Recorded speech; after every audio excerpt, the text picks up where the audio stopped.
3 days out, We're baby. the best team here. Let's go out and play like it. Broncos on 3. 1, 2, 3. Broncos! Touchdown, Denver Broncos to Terrell Davis. And the Broncos poured on. 60 minutes of football, our style, our way, in our house, man. Let's go. That goes all the way. Touchdown. Game over. Terrell finished. This crowd is going for certain. As laces tie leather, individual stars become the whole when joined as one in a single vision. A solitary mission, written in the lines that carve an old soldier's face, in the eager fire that lights a young man's eyes. Cordell Stewart has it, running for the end zone. It's a foot race, and Cordell Stewart will take it in for the score. Cordell Stewart, quarterback nouveau, impatient in his drive to win it all. He's brought his team to this moment in but his first year as a starting quarterback. Now he chases his future, while another is pursued by his past. Elway will go home empty for a third straight time in a Super Bowl, third straight time in a Super Bowl, third straight time in a Super Bowl, third straight time. Too often history can be contrary and cruel in how she handles the legacy. John Elway knows that. This then perhaps his last best chance to write the final verse.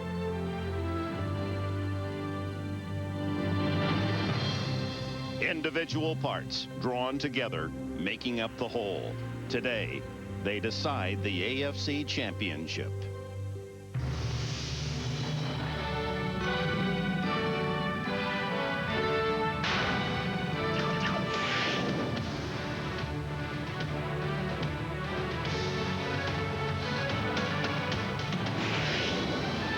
$60,000 at Three Rivers Stadium on a beautiful January day, the AFC Championship.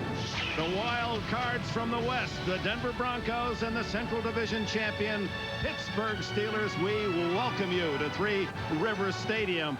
Big games, big names, big players, and what a wonderful contrasted quarterback. Well, you have Cordell Stewart, the young quarterback, against John Elway, the older veteran. Cordell Stewart, when everybody talks about him, they talk about his running ability. Forget about that. Even if he was a slow quarterback, he can throw the football so well, such arm strength, that he could still be a good starting quarterback in the NFL. John Elway, the most dynamic, physically gifted quarterback, I think, to ever play the position in the NFL. He's 37 years old. Today, to be successful, he's going to need some protection and some help from his teammates. No one's ever won more games at quarterback in league history than John Elway. The quarterbacks are the marquee names, but this game has featured runners as well. Terrell Davis and Jerome Bettis. I'm going to tell you something right now. All eyes will be on these two guys. They both averaged over 4 yards a carry during the regular season. They are both punishing runners. But the other thing is that when these guys play this ball game, whoever gets 100 yards in this ball game, that will probably be the team that goes to the Super Bowl.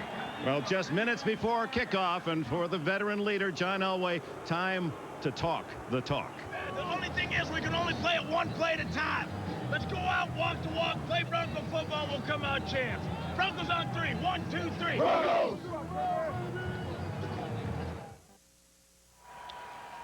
Welcome back to Pittsburgh. I'm Jim Gray. Well, last week, Terrell Davis wore a flak jacket to protect his bruised ribs. He had a cartilage problem with him. He said after the game he had 2 fumbles, and the flak jacket helped cause him because he couldn't get a good feel of the ball. All week long, he said he wasn't going to wear a flak jacket. Well, I spoke to Terrell Davis. He is going to wear a much smaller flak jacket today. I asked him why. He said he feels that he has to. It's just a precaution. He says it is a bit annoying, and he hopes it won't bother him as much as last week.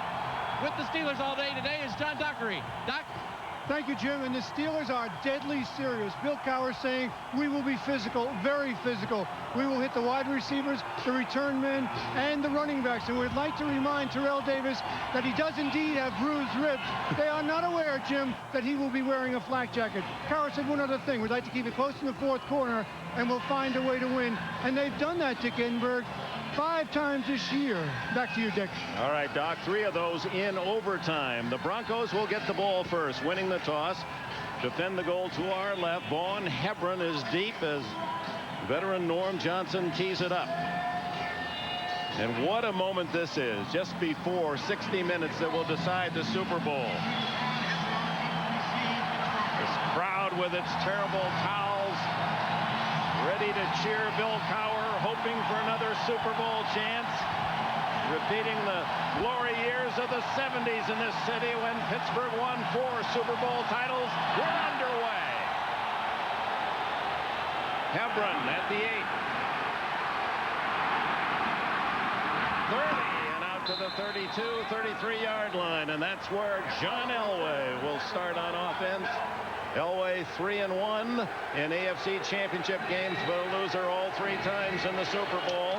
Here's his offensive line that features a Pro Bowl center in Tom Nalen, the only man under 30 in that light offensive line. In the backfield with him, Terrell Davis, number 2 in the league. Severi Sanders in rushing, Griffith the blocker, Smith, McCaffrey the wide receivers, Shannon Sharp the leading receiver on the season with 72. Elway batted down at the line of scrimmage. May have been Nolan Harrison, the former Oakland Raider.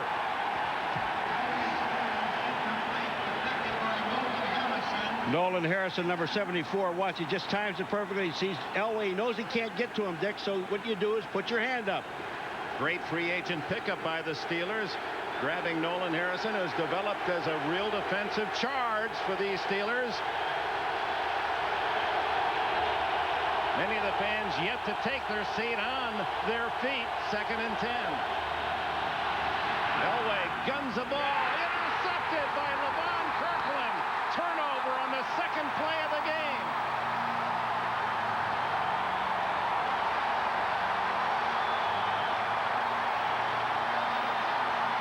Kirkland, who had 2 interceptions in the regular season.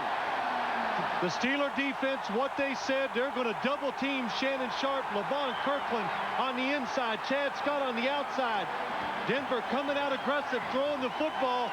John Elway taking a chance, trying to complete a pass into tight coverage. LeVon Kirkland, he's big, he's fast, and he's got good hands.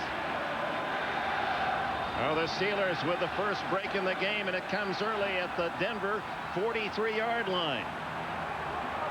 Young Cordell Stewart, his first year full-time quarterback. Slash, he doesn't mind being called that now. Sends the tight end Bruner in motion.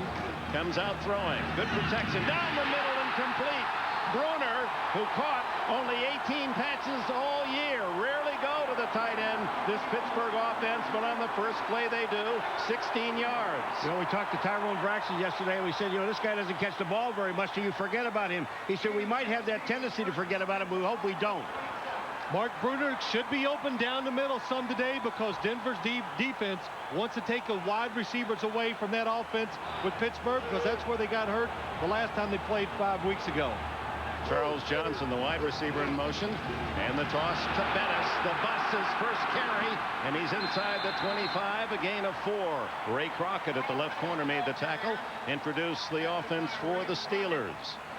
12-4 in the regular season with Jackson, Wolford, the game's best center, many believed, Armani Dawson, Stye, and Strelzik. In the backfield with Stewart, Bettis, and the blockers Tim Lester, Yancey, Thigpen, a terrific year again for Pittsburgh. Charles Johnson, the other wideout, and you've already met Mark Bruner.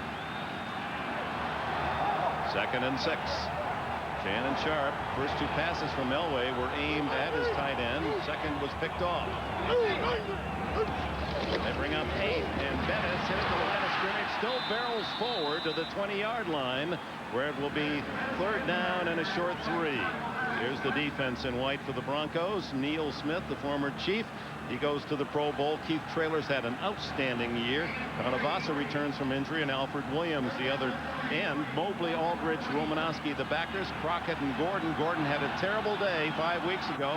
They gave up 3 touchdowns to Thigpen, and Braxton and Atwater, the safeties. Fred McAfee into the lineup. No one in the backfield.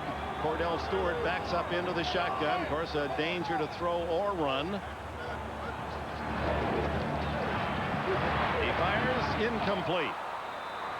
Courtney Hawkins, number 88, was the closest receiver. So on comes the field goal unit after the interception by Kirkland. The drive stalls inside the Denver 20. That time, the Steelers, 5 wide receivers spread it out. Denver's defense took something out of the page of New England's defense last week. 3 down linemen, extra defensive backs. Want to force Cordell Stewart to throw the ball outside if they can. Veteran Norm Johnson from 38 yards.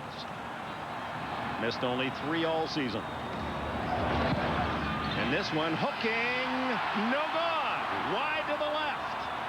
And so the early opportunity for the Pittsburgh Steelers goes awry. 38-yard miss. In any game, you cannot afford to do this. When you're getting scoring range, you've got to be able to score. This is all on the kicker. He just hooks it left. No score early in the AFC Championship. Louis, I'm hearing rumors. Huh? People think you're going to bump off the Frogs. Oh, Frank, I would never do something like that. No? No. Especially not in front of 100 million viewers nationwide. Just after kickoff of the highest-rated sporting event of the year? Good. No, sir. I just want to say, I hope you enjoyed a big game. No, that was a nice gesture. Just make sure you enjoy the first half. Because you may not be around for the second. Now, why would you say something like that? I'm kidding. You're not kidding. I have a very dry sense of humor. Welcome back. The Steelers unable to convert the 38-yard field goal. Elway in Denver takes over at the 28. Terrell Davis yet to carry. Here's his first. Off the left side and finds an opening. He's in the clear at the 45. He's at the 40 and is caught from behind and pulled out of bounds inside the Steeler 30-yard line by Carnell Lake and Darren Perry. An explosive run from Terrell Davis. Well, the one thing Jim Haslett, the defensive coordinator for the Steelers, did not want. He says last game we were disciplined. We played good defense. Everybody stayed in their gaps. We did not give up the big running plays to Terrell Davis. This one, it's simple blocking. Take the guy in front of you. I'll tell you, Schlereth just knocked down Kirkland. I mean, put him flat on his back and opened the hole for Terrell Davis. 43 yards for Davis. His longest run in the first game was 7 yards. Again, Davis tries the middle of the Steeler defense and earns 2 or 3 hard-earned yards. Yeah, we had so much action early, unable to introduce the Steeler defense, so now's the time. Harrison Steed on the nose goes to the Pro Bowl. Kevin Henry, he had his moment at New England. Gilden Kirkland, Holmes and Dante Jones for Greg Lloyd. Chad Scott, the rookie at one corner. Carlisle Lake, the all-pro at the other. Perry and Bell. Myron Bell will be hawking Shannon Sharp. And there's Lloyd, tenacious defender and spirited leader. Been out with a staph infection. Second down, Elway into the flat to Davis, hit immediately at the 25-yard line, a gain of only 2. All right, let's talk about the game plan for Denver. Offensively, Denver catch the football. They're going to get players open, Phil, but they must protect John Elway. And the other thing is be more patient with the running game. That's right, Paul. And in the Pittsburgh defense, something they did last time these two teams played 5 weeks ago, they didn't give up big plays. Don't do that today. They think if they can make you drive down the field with their speed and athletic ability on defense, somebody somewhere in all those plays will stop the drive. Third down, a short 6. Sharp in motion. The throw complete to McCaffrey, and McCaffrey, the sure-handed wide receiver, has a first down at the 13. 11 on the play. You know, at the beginning of the show, you said something about McCaffrey will go across the middle and catch the ball. Will he ever? Well, that's what he'll do. He's 6'5". He's a good target, not afraid to reach up and catch it. And John Elway, he likes Ed McCaffrey was in there because he looks over the middle, takes advantage of his height, and anytime a defensive team blitzes, it leaves it open for Ed McCaffrey. An all Stanford combination, Elway to McCaffrey.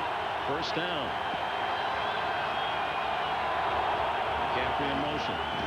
Davis again trying that left side and has some room inside the 10-yard line. Nick, what they're doing on that left-hand side now, they may go back and do it the right too, but on the left-hand side, what they're doing is they're caving everything into the inside. And if you just look at it, watch the offensive line, they'll bring everybody down. Look at this. And Tony Jones and the other tackles, the right side pulls around and tries to lead Terrell Davis, Paul. But what I'm saying is the left side of that line is sealed everything in, and you got people blocking in front. 6 yards for Davis. And they don't allow many rushing touchdowns here at Three Rivers. One in all those quarters over 70. That was by Davis, who gets the toss. He's at the 5. He is in the end zone. The Broncos score first. Boy, they get quiet in here. A mile-high salute. Terrell Davis produces quite a drive of his own. He had only 31 yards the first half last week at Kansas City. He has 59 yards today in the opening quarter. Well, this is Denver's favorite running play. They toss the ball to Terrell Davis. You think it's going outside, but almost every single time, as soon as he sees daylight inside, he cuts it back up in there to get positive yards. Jason Elam adds the extra point. It is 7-0 Broncos as they go 72 yards in 6 plays. The capper 8 yards from Terrell Davis, who scored 15 rushing touchdowns in the regular season.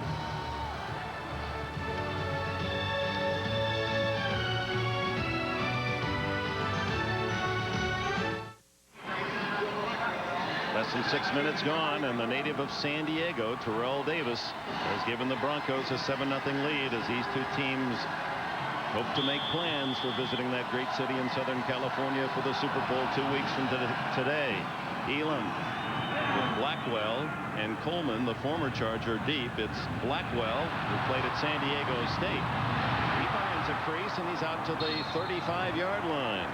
Tackled by Keith Burns. Let's go back to the Denver score. If you're playing linebacker, you see the ball tossed to the outside. Watch the linebackers for the Steelers overcommit. They see the pitch. They go running to the outside to make the play. Terrell Davis cuts it back on them. They run too far. That's why the hole is inside. All right, Shannon Sharp gave up an interception. Watch Shannon Sharp on Jason Gilden, number 92. Look at this block. That's why Terrell Davis cuts back inside. He sees the block of 84, Shannon Sharp. Out trailing 7-0. It's Cordell Stewart and the Steelers going to work. Jerome Bettis, former Notre Dame star, plows for 3, maybe 4 before Alfred Williams, and Tanuvasa can make the tackle. Denver Broncos, they were burned last time when these two teams played because they were all very aggressive. Watch this as the guy comes in motion. Watch the defense. Everybody coming up to the line of scrimmage. 10 people up near there to stop the running game by the Pittsburgh Steelers. Bettis now 3 carries, 10 yards. The defensive coordinator Greg Robinson of the Broncos are trying to stop Bettis first. They'll isolate those corners one-on-one as they did in the regular season game. Bettis with a bigger hole this time to the 42. It'll be 3rd down and 3. John Mobley, the second-year backer from Kutztown State here in Pennsylvania, made the tackle. And there's the bus, Jerome Bettis. And in the game, week 15, won by the Steelers, he averaged 5.2, 125 yards after he was hit. He picked up 82 yards. That testimony to the power of this 250-pound runner who's out now. And again, Cordell Stewart with 5 wides, Fred McAfee being one of them, and no one in the backfield. 3rd and 3. Quick throw, complete, 1st down, and what a hit Darius Johnson puts on the receiver Courtney Hawkins. Well, we know that, and both of these coaches told us they're going to have to deliver blows on defense. It has got to be an aggressive, hard-fought football game. And you watch this play by Darius Johnson. Watch this hit. Hawkins disappears. I mean, that's what they're looking for. 3 down linemen by the Denver Broncos. You can hear the hit.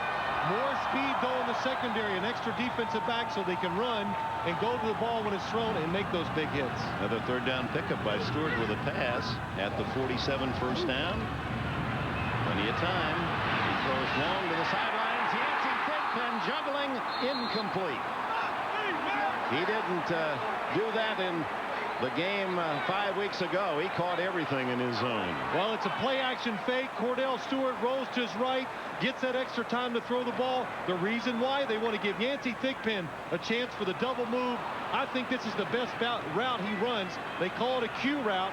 He's going to the sideline, single covered, wide open, drops the pass. You know what he said to us yesterday? When that ball's in the air, it's mine. I own it.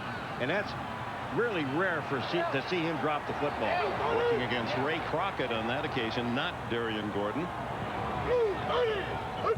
2nd and 10. Down the middle. And open again.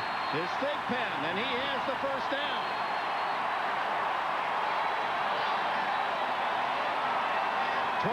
Play. Well, when you can run the football so well, you put people near the line of scrimmage. That means your wide receivers have single coverage. Ray Crockett on Yancey Thigpen. Perfect throw by Cordell Stewart.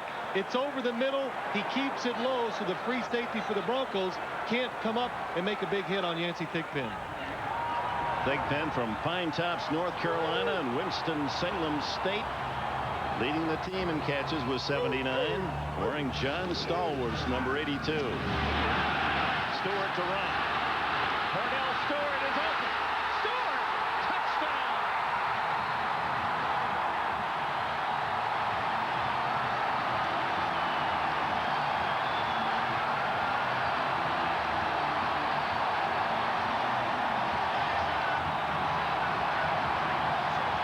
The 25-year-old former Colorado star rushed during the regular season for 11 touchdowns, one shy of the NFL record by a quarterback, and he gallops 33 to make the home folks happy with that one. Johnson, who missed a makeable field goal for the extra point, and the game is tied. Well, I had a chance to watch this play in practice the other day. Fake the screen to the left. What it is, it's a sweep right with the quarterback after you fake the screen to the left. Good blocking by Dermontti Dawson out in front. Cordell Stewart, the fastest quarterback in the National Football League, makes it happen. The Steelers have answered the Denver touchdown, going 65 yards in 6 plays. With Cordell Stewart, a 33-yard romp to tie it at 7. What a confident young man you could call him cocky, you could call him confident, but whatever he produces has throughout his entire life, no matter when he's played as a junior high school right through to now, his team goes to the playoffs. And Van Hebron stacked up at the 20-yard line. We go back to the touchdown and 2 sensational blocks. There really is. Number 73, Justin Strelzak, is the right tackle. He's going to pull out along with 63, Dermontti Dawson, the center. Now, Justin Strelzak is going to be out on Romanowski right here. Here's the block that opens it up. Now, watch 63. This is all yours, Phil. Well, Tyrone Braxton does the right thing.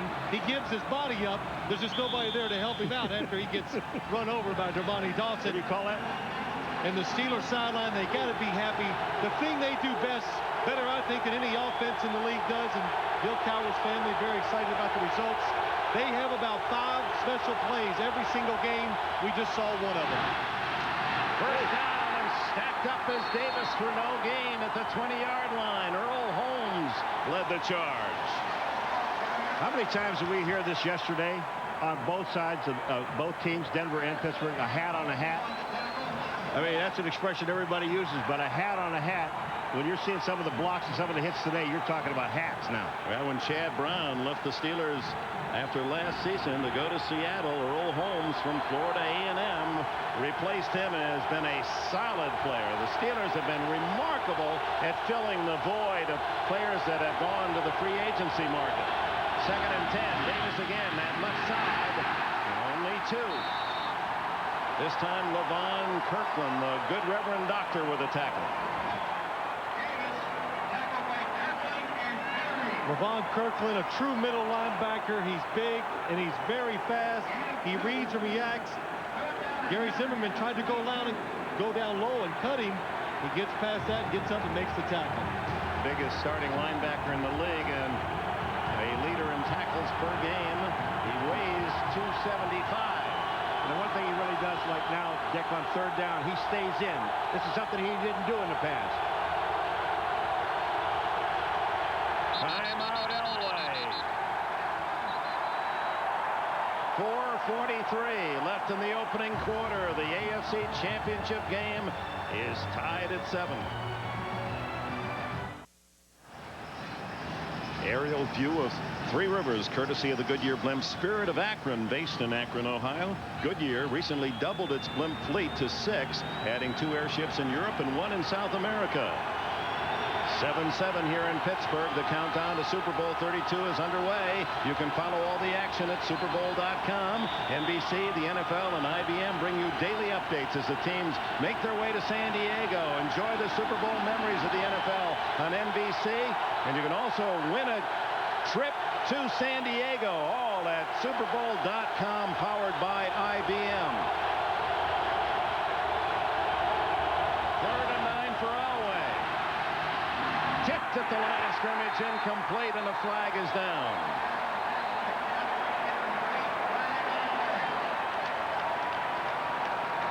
Referee today, Ron Blum. Offside, Pittsburgh.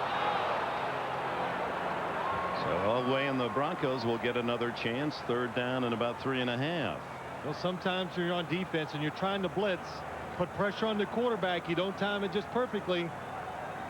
Offside, 30 defense. Wind up in the neutral zone. 5-yard penalty.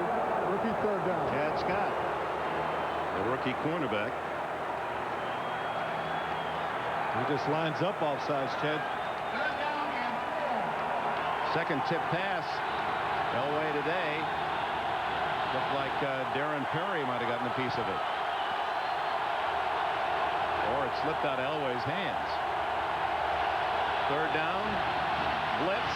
Elway able to shake free and run. The old man can still move, and he dives to a 1st down at the 35. And he needed that dive. Yardsticks were about the 31.5. Shannon Sharp is in the backfield to protect John Elway. They notice they don't need him. He comes in motion, comes outside, but the Steelers, Chris Odom, number 24, comes on the blitz. Nobody there to pick him up. John Elway, I said earlier, I don't think he can run for those 1st downs anymore. Well, he can't. He just makes it look a lot harder. he does. He's struggling. He's 37 years old. But the thing about Oldham, you have to, when you blitz like that from the outside, you have to be controlled. You got to be under control and get to the quarterback. Elway and Stewart, 2 of the active quarterbacks. In fact, the 4 quarterbacks that remain can run. Shannon Sharp in traffic holds it in for a 1st down at the 50. His first catch worth 13 yards. Shannon Sharp was lined up on the line of scrimmage next to the tackle. He splits out the last second. Why do they do that? To give him a little room. The one thing he does well, he's a big tight end. Give him some room. John Elway, Shannon Sharp uses his big body, able to catch the ball. Led the team with 72 catches, but only 1 against Pittsburgh, and he had 3 critical drops in that loss. 7-7. 1st down at the 50. Elway's plenty of time. Open man over the middle is Rod Smith. He has his first catch. And Smith, who had 2 touchdown receptions against the Steelers earlier. 1st down at the 32. The Steelers come on a blitz. Look at the line of scrimmage. People coming. Look at the protection. John Elway. Plenty of time. Nobody in front of him. This enables him to look down the field. Find Rod Smith wide open across the field. 2.7 seconds. What is good for the quarterback? Well, 2.7 is pretty good on a drop like that, but the big thing there was, Dick, it probably takes somewhere around 3, but nobody got close to it, enabled him to look down the field and see the receiver. Terrell Davis smashed at the line of scrimmage. Joel Steed got his 310 pounds in there. They're saying fumble the Steelers, but no word yet officially. And I believe they're ruling whistle had blown the play dead. No, Steelers recover. No signal till then. There is a reason why Joel Steed, number 93, is going to the Pro Bowl, and everyone on this team is very happy for it. And Bill Cowher said we were going to have to stick some people. Take a look at this run. Here comes Terrell Davis, and Joel Steed meets him head-to-head. The ball is out. It's an excellent call by the officials. That is a fumble. And Bill Cowher, the spirited 40-year-old head coach of the Steelers, the emotional sidelines presence. Well, it doesn't take a lot to get him fired up, so a fumble, you know, he's going to go crazy over something like that. He was fired up at breakfast yesterday. Stewart. Long throw downfield for Big Pen, almost intercepted by Tyrone Braxton. You know, Dick, this play right here is a classic example of what Bill Cowher told us yesterday. The 3 things that can happen when you throw the ball up in the air. 1, it could be just dropped, incompleted pass. 2, it could be intercepted. Or 3, Pass interference. Pass interference. And Yancey Thigpen that time just went after the ball. Well, the Denver Broncos in the perfect coverage. Not a smart throw by Cordell Stewart. Very lucky. It looked like Tyrone Braxton just mistimed his jump, and the sun was a factor too why he didn't intercept the pass. Tim Lester, the blocker in motion with Bettis behind Stewart. Stewart, the quick throw. Incomplete to tight end Bruner. He was open. A little too tall. So Cordell Stewart now 3 for 7. Passing 41 yards, but the big play, the 33-yard run for touchdown by Cordell. I mean, they're doing very well, but the thing that's so surprising to me is Jerome Bettis is in that backfield, and he's the 3rd leading rusher in the National Football League. Had 120-some yards the game before, and I know they're going to get. They're patient. They're going to get to him. I know they're going to get to him. They're trying to take advantage of the defense right now. If you've noticed, when Pittsburgh's throwing the ball, there's been some wide open receivers down the field. They're going to make them change defenses before they start running Jerome. Denver with the best 3rd down defense in the league. 3rd and 10 shotgun Cordell. The throw downfield. First down at the 49 by Yancey Thigpen. Atwater made the hit. 18 on the play. Dick, anytime there's a blitz, you get time to throw it down the field. Look, 2 people coming from the backside. Watch Pittsburgh's offensive line in the backs. Excellent job of picking it up. Gives Cordell time to throw it down the field. He anticipates the throw. He throws it nice and soft to that open spot in the middle. Yancey Thigpen, he knows he's going to take a big hit because the ball's hanging in the air. Catches it with his body with both hands. And credit Brendan Stye, 68, with a block that freed Stewart for the throw. Bettis hit in the backfield, no gain. Bill Romanowski, the veteran linebacker from Boston College, made the stop. William Laird Cower, his middle name from his father Laird, and there he is. Recognize that chin and jaw. I wonder where he got the chin. He said he's going to take on Jay Leno sometime. You know, it was really funny. So when his father, when he did something was wrong and he knew he was going to get punished for it, he said, you asked him, did your father stick his chin out? He said, I never looked at him. Yeah. He said, I don't know. I can't tell you that. Credits his dad for saying, if you're going to try something, you never quit. Stewart rolling right, then back left. Now forced to throw, and it's almost intercepted by Atwater. Flag is down in the Denver secondary. Could be on Ray Crockett. What happens is the receiver changed his route, moved a different way, caught him by surprise, and he reached out. Alfred Williams, the man pressuring Cordell Stewart. Illegal chuck against the Broncos. That'll carry a first down for Pittsburgh. Illegal contact. Number 39 defense. 5 yards. First down. The pass coverage was perfect. Nobody's open down the field. The Steelers not fooled by the play action pass. Ray Crockett in good position. Just puts his hands up on the receiver way too long. Yancey Thigpen, the throw is behind. He makes the adjustment to go back for it, but the penalty occurred before that. You know, I don't like that play because the offensive man is going into the defensive man, and he's got to get on him. The only problem he has, he puts his hands on him, and that's what costs it. First down at the Denver 45. To the 31. Tyrone Braxton made the tackle. 14 yards, Bettis' longest run. Well, Denver has the perfect defense to stop this run. The problem is you got to tackle the big man. Darian Gordon, number 23, at the end of the line of scrimmage, unblocked, but that's just not a good matchup. Yeah, but I'm going to tell you what he's trying to do. Gordon is Charles Johnson's going to get a block here on Atwater, but look at Gordon. What he tries to do is block him down. You can't block him down. You got to get your arms around him. First down. 7-7 tie. Final seconds, opening quarter. Toss to Bettis. And the big man gets about 5 yards before Alan Aldridge, the middle linebacker, can make the tackle, and that's the end of a very entertaining opening quarter here in Pittsburgh, the AFC Championship game. The Broncos scored first. The Steelers have answered. Pittsburgh is driving for more.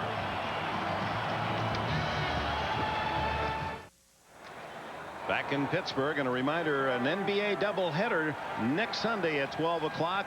Larry Bird goes back to Boston to take his Pacer team against the Celtics, and then Charles Barkley and the Rockets go to Chicago. Michael Jordan and Scottie Pippen, and the world champion Bulls going for 6 titles, all next Sunday starting at noon Eastern on NBC. Well, Michael Jordan's got his partner back, Scottie Pippen, so they're going to be tough.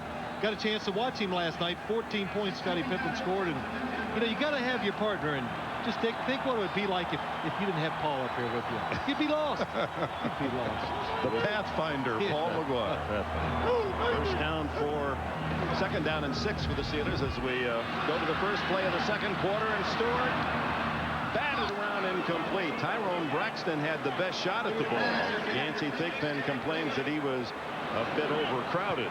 Neil Smith did not take the fake to the other side. Neil Smith coming upfield, defensive end. Look at Justin Strzelczyk, pushes him to the inside. Now he reads Cordell Stewart, gets there, a little late, but gets there. And good, he did not go for the fake. And Cordell Stewart twice now thrown into double coverage. Lucky both times the ball was not intercepted. It's a nice play though by Tyrone Braxton. He tried to knock the ball back to Ray Crockett. 3rd down and 6. Out of the shotgun.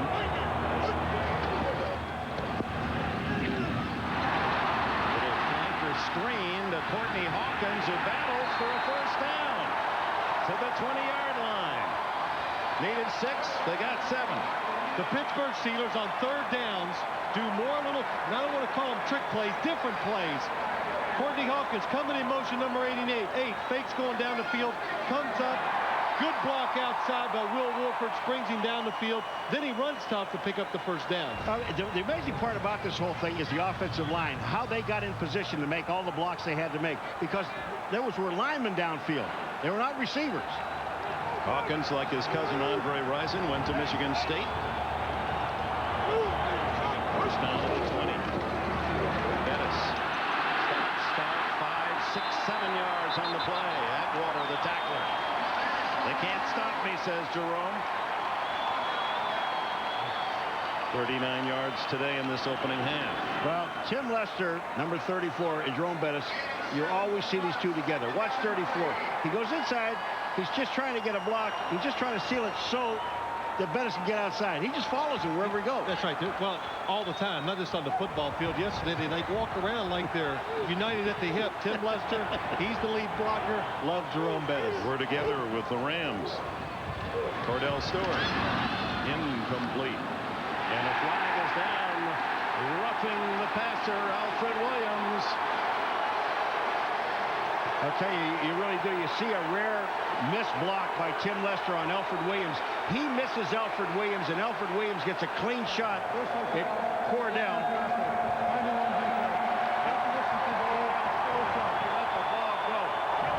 You're going to see number 34. He comes to the right of the screen, and he misses Alfred Williams, and then there's the penalty, just drilling him into the ground. Riding him down, I think, is where the flag finally was thrown. It wasn't the late hit. It was the fact that he stayed on top, took him down to the ground, something you're not allowed to do, Dick. You're not allowed to take your body weight as a defender and push the quarterback down and fall on him in that fashion. That could be one of the reasons why they called it. First and goal, just inside the 7. Tied at 7. Bettis hitting the backfield, breaks loose. Drives to the 1. They had him for a loss. Neil Smith saved the touchdown.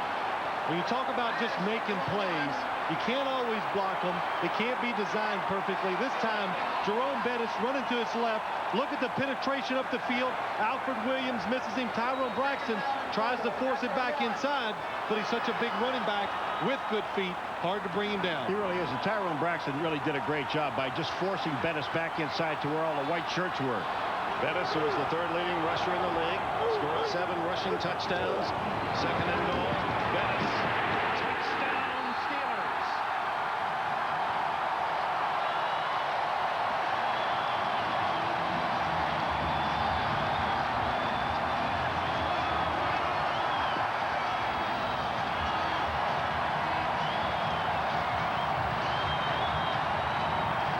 The drive that started when Darren Perry and Joel Steed forced the fumble of Terrell Davis at the Pittsburgh 32. And they go 68 yards in 11 plays with Bettis, the capper, from 1 yard out.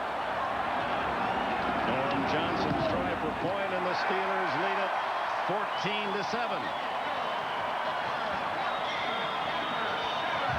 Jerome Bettis, acquired 2 years ago from the Rams in a trade, and what a player he is. He's the Pittsburgh hero. The bus has scored. It's 14-7. Good morning. I'd like to cash in my miles for 1 ticket to Paris, France. I'm sorry, sir. Your miles have expired. I've been charging on my Visa card for years to earn this trip, and now I'm gonna have to pay for the ticket. It happens. Paris. Visa says you're over your limit. Visa, it's everywhere you want to be.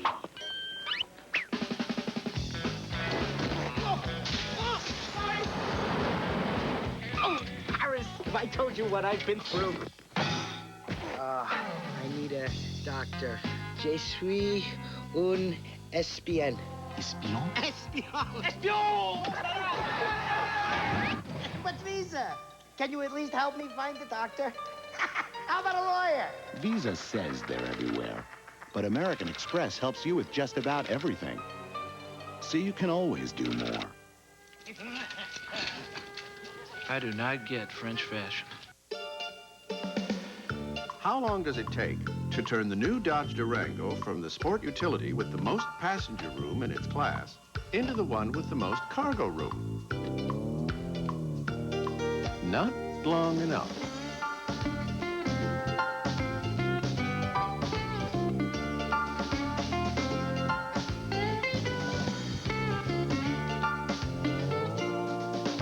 Durango, new ground for the new Dodge. The NFL on NBC is brought to you by the new Dodge. It's about change. By American Express. Wherever you are, whatever you're doing, American Express helps you do more. By UPS, the official package delivery company of the NFL. And by Dr. Pepper and your local Dr. Pepper bottler. Dr. Pepper, this is the taste. Bill Cowher, the chin. He was a special teams player in his years in the NFL. A man of limited talent, but great spirit and drive. Vaughn Hebron out to the 30-yard line as the Broncos now trail 14-7. We go to Jim Gray. All right, Dick, during that timeout, Mike Shanahan waved for referee Ron Blum to come over. Shanahan very upset with the Alfred Williams roughing the passer with Cordell Stewart. He said, you can't make a call in a game like this, like that, Ron. You know much better than that. Let the players decide the game. Raise your level to the game that's going on out there. Dick? All right, Blum giving him taking the shoulder. I'll put it there. Yeah. Broncos with 2 turnovers. One denying them a score, and the Steelers then driving 68 yards for the go-ahead score themselves. Elway hits his man Rod Smith, who in turn is tackled by rookie Chad Scott, who is the #1 pick of the Steelers from the University of Maryland and is seeing more duty as the season progressed. Phil, let's just go back to the touchdown, the Bettis touchdown, the 2 plays. Yeah. Nothing fancy. I mean, they just went down and gave it to the guy that can score. Yeah, that's right. You know, you were talking about it earlier. The Pittsburgh Steelers offensive line and this Denver line, not big offensive lines when you look at them from around the league. But you know what they do? They move very well. They're athletic, and that's why their running games, I think, are so good and 2 of the best in the league. All the diversity they can use because of the runners on the offensive line. Measure to see, and indeed Smith picking up the 10 yards for the first down. And the other thing about this game, these 2 teams just played 5 weeks ago. A lot of times that makes you think, well, let's be a little more careful the second time around because this didn't work and that didn't work. Today, offensively and defensively, they're both trying everything. Well, they're not afraid. We talked to both coaches, too, and asked them, Dick, was you doing anything different? They said, really, no. We're just, we know what we can do. We just got to go out and execute and do it. Elway with a first down. He's 5 for 7, 54 yards in this opening half. Terrell Davis shoots through a hole and squeezes to the 46, a gain of 6. Terrell Davis. Now, what does the star running back, number 2 in the league the last 2 years to Barry Sanders, what does he do the night before a game? Eats nails. No. Sleeps. No. What? One more guess. No. No. What's he do? Doesn't do that either. He takes a bubble bath. What does any running back do? Are you serious? He says that a nice warm bath better than the shower really gets those muscles relaxed, gets them ready for the game. Well, it's working. 2nd and 4. Hebron with Davis going out for a play is to the 48, short of the first down by 2. Terrell Davis, who's had his problems with asthma. We've seen that attack a year ago. It looks like he was poked in that right eye, playing with a bad shoulder. He was injured in San Francisco, missed some duty, and then the rib injury against Jacksonville. Migraine headaches last year. They took him out of a game in San Diego. He stays out, and Elway, against this crowd having to motion hand signals, shotgun, 3rd and 2. The throw complete to Hebron, and Hebron, who was flanked out, has a first down at the Pittsburgh 43. Myron Bell the hit. Well, this looks like an awful tough situation to put Von Hebron in. You split him out as a wide receiver. Then you make him go down the field, come underneath the coverage, and catch a tough ball up and away from him. But it's a pretty good throw by John Elway. That tells me Von Hebron must be a good receiver. And they got the matchup they wanted. Kirkland, 99, the big linebacker on the running back. But Hebron didn't like that matchup. He's 5'8" and 192, and Kirkland's the biggest backer in the NFL. First down, Elway on his back foot, incomplete. He had to get rid of it, looking for Rod Smith. Carnell Lake covering. You know, you've talked about so many times about pick up the blitz. I mean, Elway had time. This offensive line and backs picked up the blitz. They do a terrific job. Levon Kirkland on the blitz. Elway must see him. He's picked up. He rushes the throw just a little bit, leaves the receiver too much. Levon Kirkland has played as big as his stature today.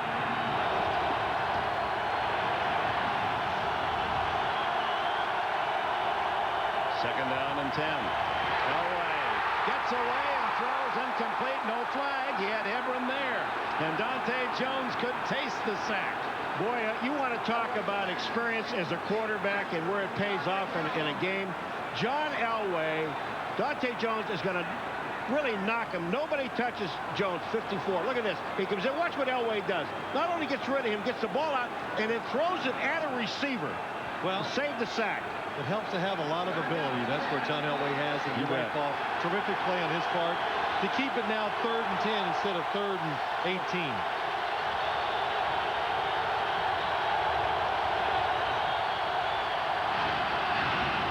Deep, complete. A leaping catch by Rod Smith, who starred in the game against Pittsburgh 5 weeks ago. He had 70 catches as he emerged as a solid receiver out of Missouri Southern. 18 on the play. Protection, protection. That's what starts it. Gives Rod Smith a chance to go deep down the field. John Elway throws it high to make sure the ball's not hit by underneath coverage. And Rod Smith, these receivers, they know it's going to be physical inside. They go up, catch it with their body when they can. Did you see that shot, Dick, with Elway? All you see is Elway. You don't see any black shirts. The lane was open for him to throw.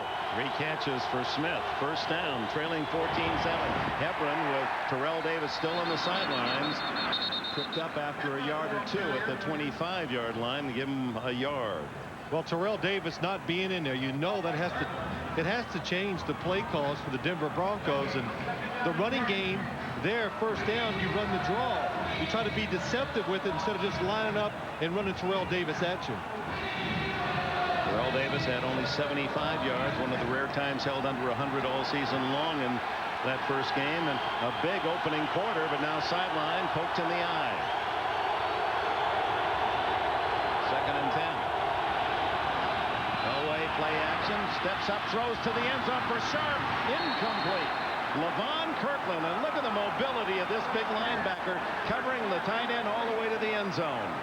Well, the weaknesses of a defense when the safeties go outside and try to double cover the wide receivers is down the middle. Levon Kirkland, 99. When that happens, you have the tight end down the field by yourself. he's in better position to catch the ball than Shannon Sharp that time. Well, you know what that is? When you watch Levon Kirkland take off, Dick, what he did is he takes the shortest distance. I mean, he really is a great defensive player because he gets himself in a position that he can't cover. He knew the pass coverage. He knew that's where the weakness was. Paul, good point. He's looking for it down the middle. So 3rd and 10. Elway throws it away. McCaffrey was the closest receiver. Elway ran out of time thanks to Kevin Henry and Jason Gilden applying the pressure. Well, a good job by the offensive line. Let's look at how long John Elway has to throw. Good pocket, looks down the field, nobody open. Over almost 3.5 seconds, plenty of time. 2.7 to 3 is excellent. So good job by the offensive line of the Denver Broncos. 43-yard attempt by Jason Elam, who was 26 for 36 during the season. 53 is longest. He drives it. Good. And the Broncos settle for 3. It's 14 to 10. 8 minutes, 20 seconds remaining in the opening half here in Pittsburgh. The winner to the Super Bowl, the Steelers, a 4-point lead. The new Dodge wanted to take the sport utility concept to a higher level. Enter the new Durango. Its best-in-class power, cargo space, and seating for up to 8 raise the bar considerably, as do its strongest-in-class frame and its stable, longer, wider stance. Dodge Durango, a higher form of sport utility, from top to bottom. Durango, new ground for the new Dodge. How do you catch an evil? What goes around really goes around. That passes from person to person. Beware my wrath. High touch. Put the gun down! I'm a detective. My work is based upon evidence. They can only survive in the bodies of others. Haven't you done enough? Denzel Washington, John Goodman, Donald Sutherland. Leave my family alone. Fallen. But I'm still having fun. Rated R. Starts Friday, January 16th.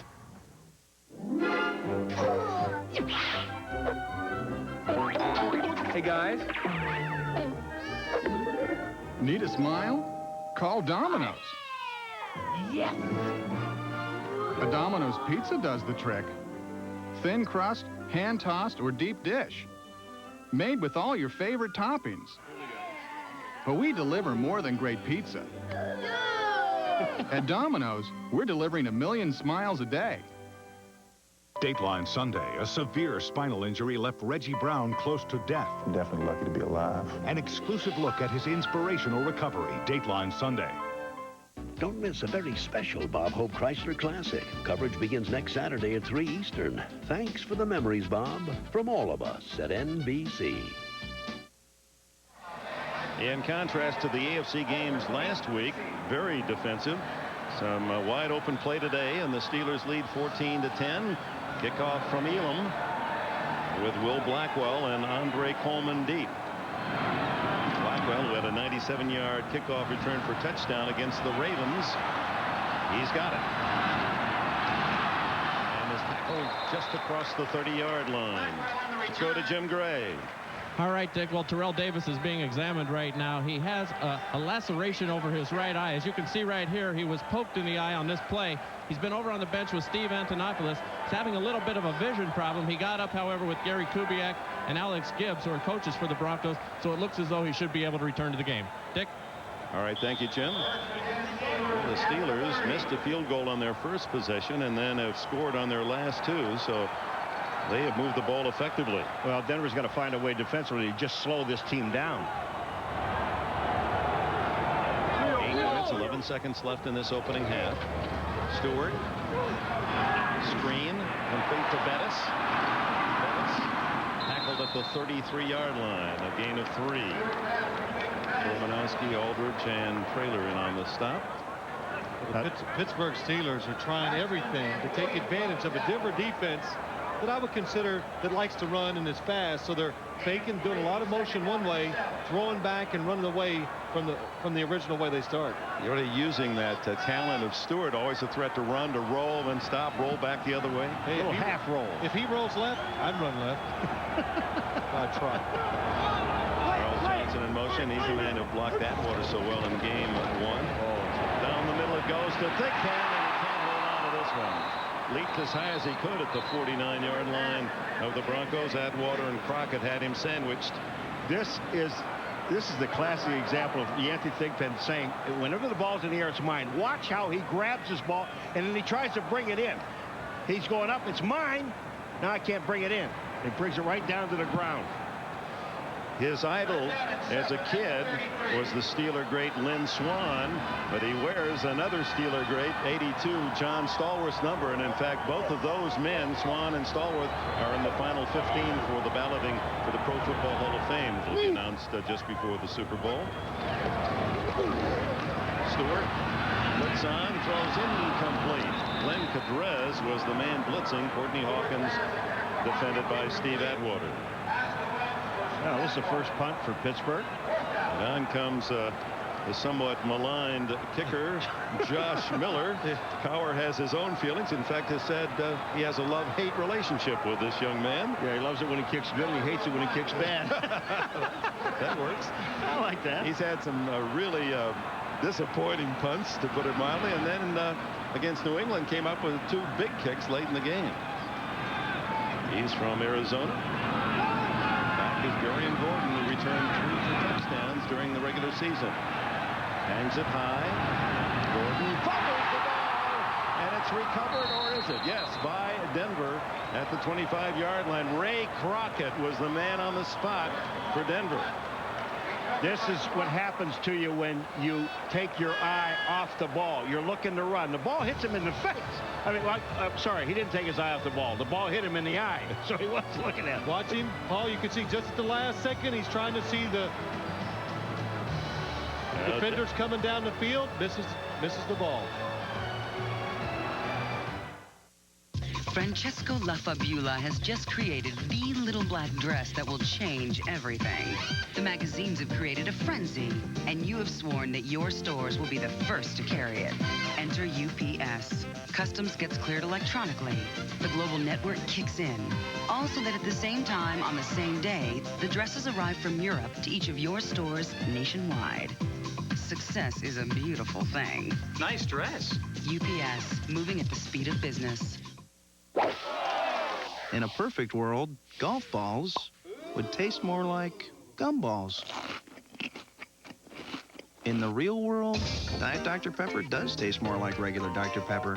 It's the taste you've been looking for. I killed Bumba. I cannot imagine a god who would care. The cave is loose. Desperate measures. Rated R. Opens everywhere January 30th.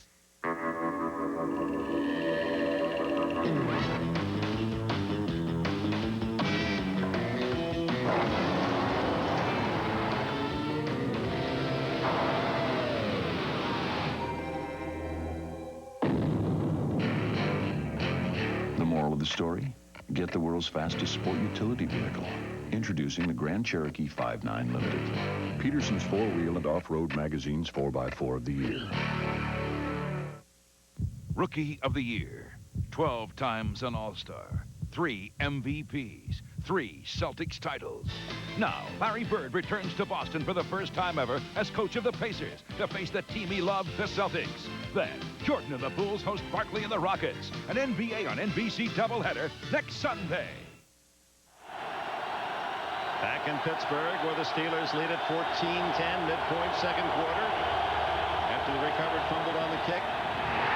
Stuck in the backfield is Terrell Davis back in the lineup, and Myron Bell on a blitz runs right into the play.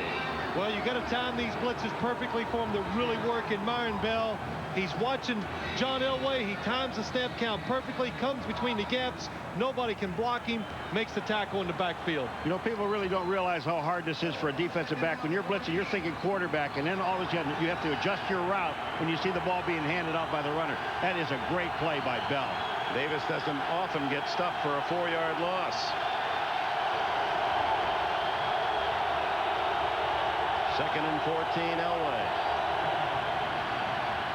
Pick up the blitz, and it blocked, and it may have almost intercepted as the ball again. Nolan Harrison has his second block of this first half and almost deflected it into the arms of his teammate. You've got to realize how good a defensive play this is. This is the second time Nolan Harrison. Look at he's being double teamed, and he just sees it the last second. I got to get my hand up, and he does. Knocks it down. Yeah, you're the man. Harrison, who played at Indiana, was a 6th-round pick of the Raiders 6 years ago. 3rd and 14, and the crowd volume turned up for Elway.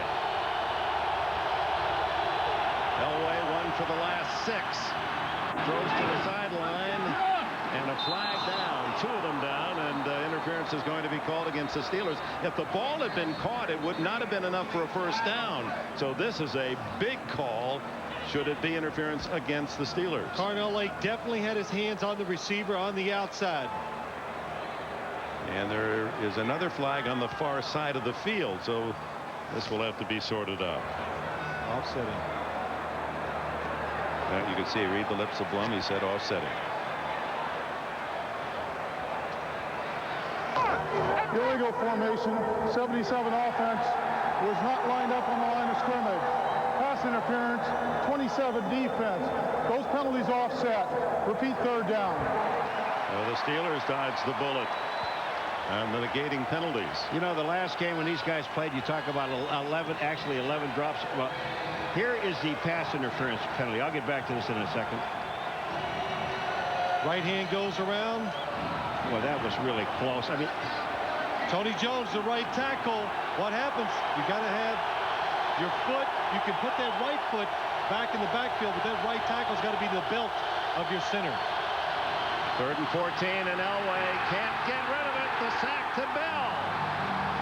Boo Bell, who grew up as a kid in Toledo, Ohio, with a dream that he would wear the black and gold of the Pittsburgh Steelers, had Pittsburgh draped Steeler blankets, Steeler jerseys, and now plays into his dream. Well, it's good timing by the Steelers again. Myron Bell from the outside. There's nobody there to block him. John Elway, he's looking down the field trying to pick up the first down. The Steelers just bring more people than the Denver Broncos have to block them. Tom Rowan's first punt from his goal line. He takes the snap, drives a spiral into the sunlight to Blackwell inside the 40. Gets a couple of blocks. Has some room now. And finally chipped it from behind by Carlos Emmons at the 44-yard line. Make it John Mobley with the tackle. A flag is down. 48-yard punt, 19 on the return. Penalty against Denver. Face mask. Well, that's decline. Well, they'll just tack it on from the spot where the return man was tackled if it is a personal foul.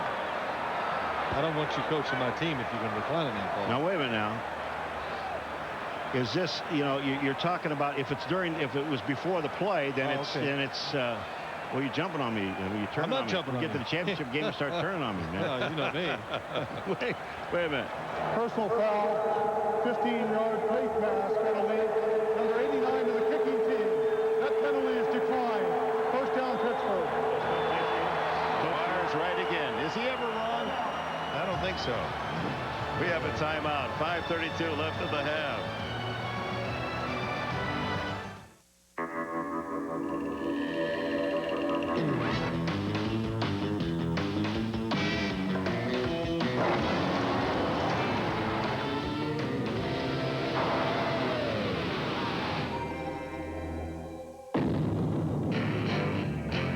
The moral of the story? Get the world's fastest sport utility vehicle. Introducing the Grand Cherokee 5.9 Limited. Peterson's 4-wheel and off-road magazine's 4x4 of the year. New file, begin dictation. Who are you talking to? My computer. I do that too sometimes. No, you don't understand. I got this new software. I talk, it types. You talk, it types? I talk, it types. It's typing. Because I'm talking. What does it type? Whatever I say. So let me try. No. Why? Because it's mine. Get your own.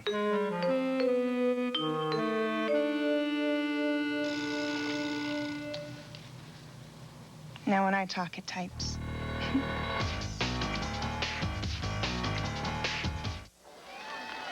A snowflake falls at the far end of history. And that snowflake, we'll call him Steve, winds up as part of a droplet of water.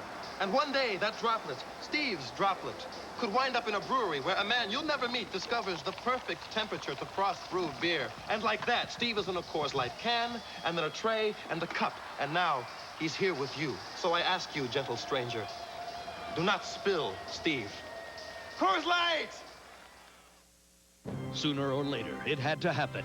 Paul meets the guy who was Jamie's first, you know. Hey, no staring. It's Nathan Lane, and I think Paul's trying to kill him. I don't care if this guy is cut up and buried in sections.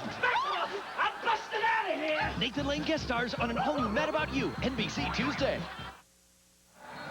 Paul, you've always said getting the needle is part of the game. Oh, yeah. Well, Willie tried to take his shirt off and he has it sewed to his back. He's probably tough enough to do it. That was moments ago. I would think so. Returned by Blackwell of 19 yards, and the Steelers with a 4-point lead. First down at the 44 of Denver. Flags are down. And incomplete the throw by Stewart to Thigpen. Snap like count. Mike Lodish kind of leaned forward. Yep, the snap count by Cordell Stewart. Got the defensive lineman. Well, Keith Traylor was telling us that Cordell Stewart does have a good hard count. Offside, 97 defense. 5 yards, repeat first down. You know, Dick, before we're trying to make a point. Well, we're going to listen to the snap count.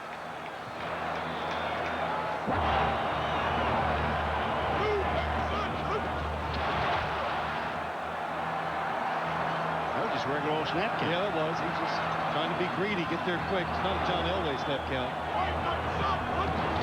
First and 5, and Bettis buries tacklers inside the 35, close to a first down. Alfred Williams on top of the ball carrier. I was trying to make a point before. I'm going to finish it. The Broncos in the last game, 11 drop passes, Dick. And they found a way to lose that ball game. And in this ball game here, you look at it, trying to find a way to win. Well, they've already had an interception. They've had a fumble, and they almost fumbled the punt return. So they're going backwards again. Well, the fumble punt return, that's their fault. The other two were created by the Pittsburgh Steelers. They were aggressive. That's the reason for the interception and the fumble. Second and a short 2. Stewart looking for something big. Intercepted in the end zone by Steve Atwater. No, it was not Atwater, but Crockett. They both went up, and Crockett actually took it away from his teammate. But boy, did they have that covered, and you pointed it out, Phil. He's been flirting with trouble the whole half, throwing into double coverage. The last time they scored on a touchdown drive, he threw twice into double coverage. This time, nobody open. Yancey Thigpen, he's kind of like the outlet receiver in case the defense really gambles. It takes too many chances. Steve Atwater goes up for the interception. Ray Crockett takes it away from him. But look at the coverage on Yancey Thigpen. Both defenders in position to make the interception. Bad decision by Cordell Stewart when you're in scoring territory too. Well, you know what's nice about Atwater, smart as he is, a veteran, gives the ball to Crockett. Didn't fight him, let him have it. You go ahead and take it. Crockett, who's playing in his last year of the contract, had 4 interceptions in the regular season. That keeps the Broncos within 4 with 4 minutes and 40 seconds left in the half. Elway shoots it over the middle to Rod Smith. First down, 13 on the play. Well, that was an audible by John Elway. Just in case his receivers couldn't hear him, he made a hand signal to tell him what to do. Good protection. Rod Smith, a lot of times you think deep. When your defense is blitzing, Carnell Lake faked out. Rod Smith goes over the middle. There can't be anybody in the middle because they're blitzing. Watch John Elway. The crowd noise, it bothers him. So the receivers, they can't hear the audible. They see that signal. They know to change their routes. Davis trying to thread his way, but just no opening. Earl Holmes made the stop after a yard gain. Rod Smith, who is leading all receivers in this first half for the Broncos with 4 catches. His nickname is Foots. He's got 2 of them, 2 Foots. Well, no, because, well, the fact that he wears a 13.5 for a wide receiver, that's good-sized Foots. And he delivered with the hands as well with 70 receptions this year. That'll get you some traction. Second and 9. Smith. Foots in motion. Elway. chased by Kirkland, dumps it off to Griffith, his fullback, and he has his first catch and a first down at the 45-yard line. Holmes made the tackle. So many things to say. This Denver offensive line, when you blitz them or you try to put pressure on the quarterback, they're always in position to pick it up. And John Elway hasn't moved around a lot in the last 5 or 6 games for the Denver Broncos. That time, nobody opened down the field. He moves out. Good job by the offensive back getting out there and catching it.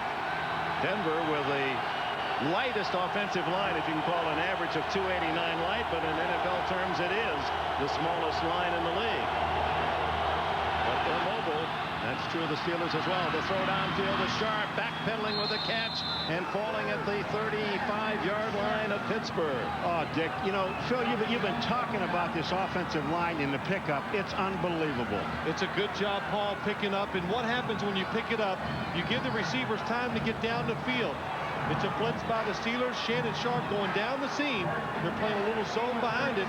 Look at that big open space. Elway anticipates, lead the receiver into it for the catch. The thing about it is, Elway, there wasn't a guy within 5 yards of Elway, and that was a blitz. And you give him that much time, he's going to make it work.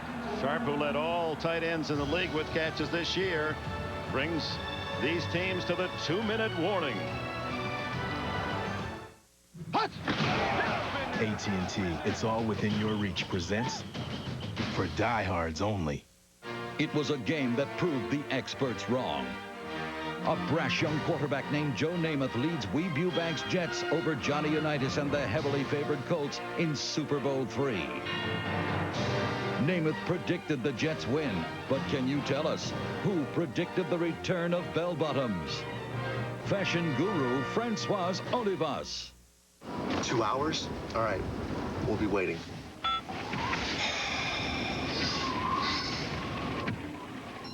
What are you gonna miss in school today? Nothing. What are you gonna miss? You wanna see? Weather outside is frightful. Daddy, you got email. I did, didn't I? I gotta get some quotes out. You wanna help me? Hey, you faxed it. Place to go. Let it snow. We're still working. Come back later. New PocketNet service, only from AT&T. This year, the Old Farmer's Almanac predicts 50 inches of rain. Is your rent-a-car company ready for that? Not exactly! And 40 inches of sleet and snow. Are they ready for that? Not exactly! Starting January, Hertz introduces a more comfortable way to return your car. The new Hertz Return Center, where you're protected from the weather all the way to the terminal. Does your company do that? Not exactly! Welcome back. Looking down at Three Rivers, one of the world's most enduring corporate symbols. The Goodyear Blimps Spirit of Akron, providing beautiful aerial shots today. For more information on the Goodyear Blimps, try its internet site at www.goodyear.com. I flew that thing, you know. Did you really? A couple times. Did you crash it? Did you pilot it or passenger? No, I piloted. I was a pilot. I put my arm out when I took a left. Put my arm right out the window. Did your weight bring it down? That's what I want to know. We kept going nose down a lot. 2 minutes left in the half. Denver trails Pittsburgh 14-10. Broncos first down at the 37. Elway. Incomplete. Rod Smith in the area, and a flag is down. Ed McCaffrey was the short man in the flat, and Rod Smith downfield. It looks as if we've got either holding or interference against the Steelers. Holding is 5 yards. Interference, that's down there. That's interference. That's big. That puts the ball about the 16-yard line. 15 Pass interference. 30 defense. First down, Denver. Chad Scott. That's right. I'm sorry. Chad Scott, a rookie. He knows he's always going to be tested deep because he's a rookie. He says, they'll do this until I earn a reputation, but it's down the field. Put his hands on Rod Smith. Made him slip. The official standing right there sees it. That's why he throws the flag. 22-yard penalty. Ball at the 16. 1:54 left in the half. McCaffrey in motion. Elway to Howard Griffith, and the fullback is to the goal line. Touchdown. Howard Griffith, and how about this? Did not score a touchdown rushing or receiving all year. He's got one today in the playoffs. I'd check those gloves. He have gloves on. He check those hands. Look what great hands. John Elway very excited about the play because he knows it's not a good throw by him. He throws it behind the receiver, Howard Griffith, out in the flat. It's a blitz by the Steelers. Sticks that left hand out, brings it right in. Griffith had never scored on a touchdown pass. That's the 41st receiver in Elway's history to score. As Elam adds the extra point, and Denver reclaims the lead at 17-14. Well, John Elway, he's still excited about this throw because he knows it's not good. When your receiver bails you out, not only does he catch it, but he scores. John Elway in the closing minutes of the first half, 4 for 4, 15 on the touchdown to Howard Griffith for the lead.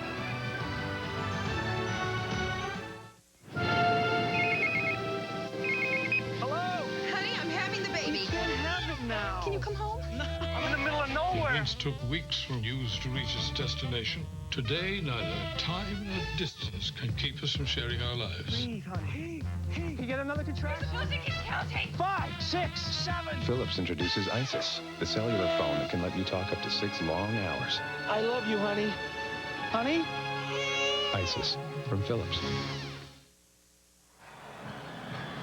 Well, next weekend on NBC on Sunday, you have the NBA doubleheader and then the finals of the Bob Hope Chrysler Classic. It'll be Saturday at 3, and then after basketball on Sunday. Always a great golf event. Bob's friends from stage, screen, sports, and politics join the PGA Tour's best coming up Saturday on NBC. A couple of football players, Emmitt Smith, Marcus Allen. I was going to play, Dick. I really was. But you're not a player. No, I am, but I had to cancel because I lost my one ball. We're going to miss you. Elam sends Blackwell into the end zone, and the Steelers, who have all 3 timeouts remaining, will start at the 20. And recapping that go-ahead touchdown drive by the Broncos, it started after the interception in the end zone by Ray Crockett, and Elway needed only 5 plays to go the 80 yards for the touchdown in the lead. And one other point about that catch by Howard Griffith out in the flat. I was telling Paul during the break, you know, as a quarterback, most of the time you throw those passes behind the back in the flat, they reach back with that left hand. Oh, and what do? They hit it up in the air, and it usually gets intercepted. Usually, only bad things can happen when you throw behind an offensive back in that situation. And a rarely used receiver. Griffith makes a solid reception and the touchdown. Now Stewart and the Steelers go to work, and incomplete as Stewart, really drilled by Tyrone Braxton, came through the safety blitz. I'm sorry about the sound effects, but I knew it. Cordell Stewart is exposed, and Tyrone Braxton just hits him right in the chest. Well, two blitzers come from this side. They can pick up one. The second one, Tyrone Braxton comes through. Cordell lucky it's not intercepted. And you know what happens? You're not expecting a blitz in this situation if you're a quarterback or the offense. The Broncos catch them by surprise. Stewart, who has been slow in the first half this year, but torrid in the second half, is now 6 for 15. Second and 10. Down the middle. Open is Charles Johnson. Breaks a tackle. A flag is down as Johnson is hit at the 38. Justin Strelzik, Dick, just ripped down Neil Smith. I mean, just ripped him down. It was a takedown. Justin Strelzik said, "Well, I'm shaking that. Why you don't get me? I didn't do anything." He didn't, huh? I mean, this was followed all the way. Holding 73 offense, 10 yards, repeat second down. Strelzik, the bearded one from the University of Maine. Well, this is really truly a takedown. Here it comes. Right arm. Let me pull you down here. Hello. Oops. You want to know what this NFL life will do to a guy, a handsome guy like Strelzik? Oh. I mean, that's a rookie. He had some looks, didn't he? He's from Buffalo, New York now. Be careful. Ball back at the 10, and on the draw, McAfee to the 22-yard line. He's been used sparingly this year. That's only 13 carries on the regular season and 41 yards for the former Mississippi College star. Well, Denver would like to stop him on his third down pass or run or whatever it is. With their timeouts, they should get good field position, have a chance to move down, and at least get a chance to kick a field goal. Third down and 8. Season-long run for McAfee, 12 yards. Look at the Broncos. They're showing a heavy blitz. Are they all coming? Yes, they are. And the throw into the flat incomplete to Hawkins as Stewart had no chance to find an open man. Well, that's what happens. You get a third and long, Dick. You bring up all these guys on defense, and the Steelers have no chance of picking it up. They got to throw it quick. Randy Hill, your number 21, coming from the outside. look, good job with the Steelers picking up most of them, but there's one free guy, makes him throw it before he wants. So into punt formation goes Josh Miller. Last punt for 42, and Darian Gordon, who bobbled the last kick, is back at the Denver 37. With 55 seconds left, and the Broncos with 2 timeouts. Miller hits a good one. Spirals it deep to the 25. Gordon 30, 35, 40, and 45. 20 on the return for the former Stanford star. 51-yard punt. The Broncos have a chance for more, leading 17-14. And a reminder, folks, tonight on Dateline. It was a routine play in a big game. As the nation watched, a freak spinal injury left Reggie Brown close to death. I'm definitely lucky to be alive. An exclusive interview and a look at his inspirational recovery tonight on Dateline. Well, we were there in Detroit for that game, and many of us feared that Reggie Brown would not live. It was that serious. When I saw him walk up that interview, I had tears in my eyes. I really did. Here he is. He stands up and walks up to the podium. That's incredible. That was chilling. With 2 timeouts left, Elway throws it long. And Smith, and a flag down, and he was held by Carnell Lake, is going to be the call.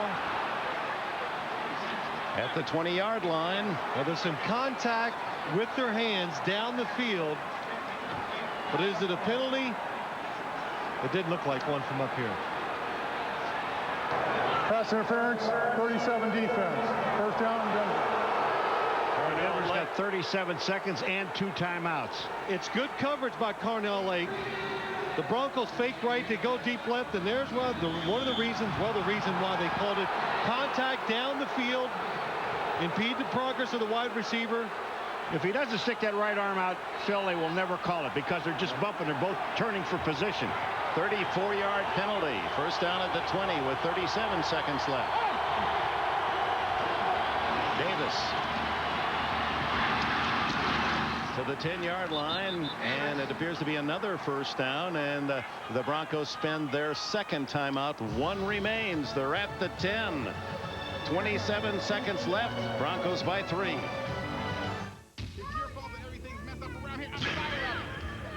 It can happen in any home and in any neighborhood. It's domestic violence. I'm Steve Atwater of the Denver Broncos, and this is my wife, Letha. The NFL and its players are concerned about the problems of domestic violence. That's why we're United Way volunteers working for the Safe House here in Denver. United Way supports more than 1,000 centers like this one here in Denver and cities across the nation. The NFL, the United Way, and you, the power of teamwork. Now this incredibly fine day, temperature near 40 in January in Pittsburgh. We remind you, coming up the half, Greg Gumbel and company along with the Domino's Pizza NFL on NBC halftime report. Will McDonough, some news and notes from around the league. We've unearthed some footage from the NBC archives of the Immaculate Reception, and you'll hear the Cowboy, Kurt Gowdy's call. We'll show you the original coverage of one of the most fabled plays in sport. That's all coming up at halftime. First down at the 10.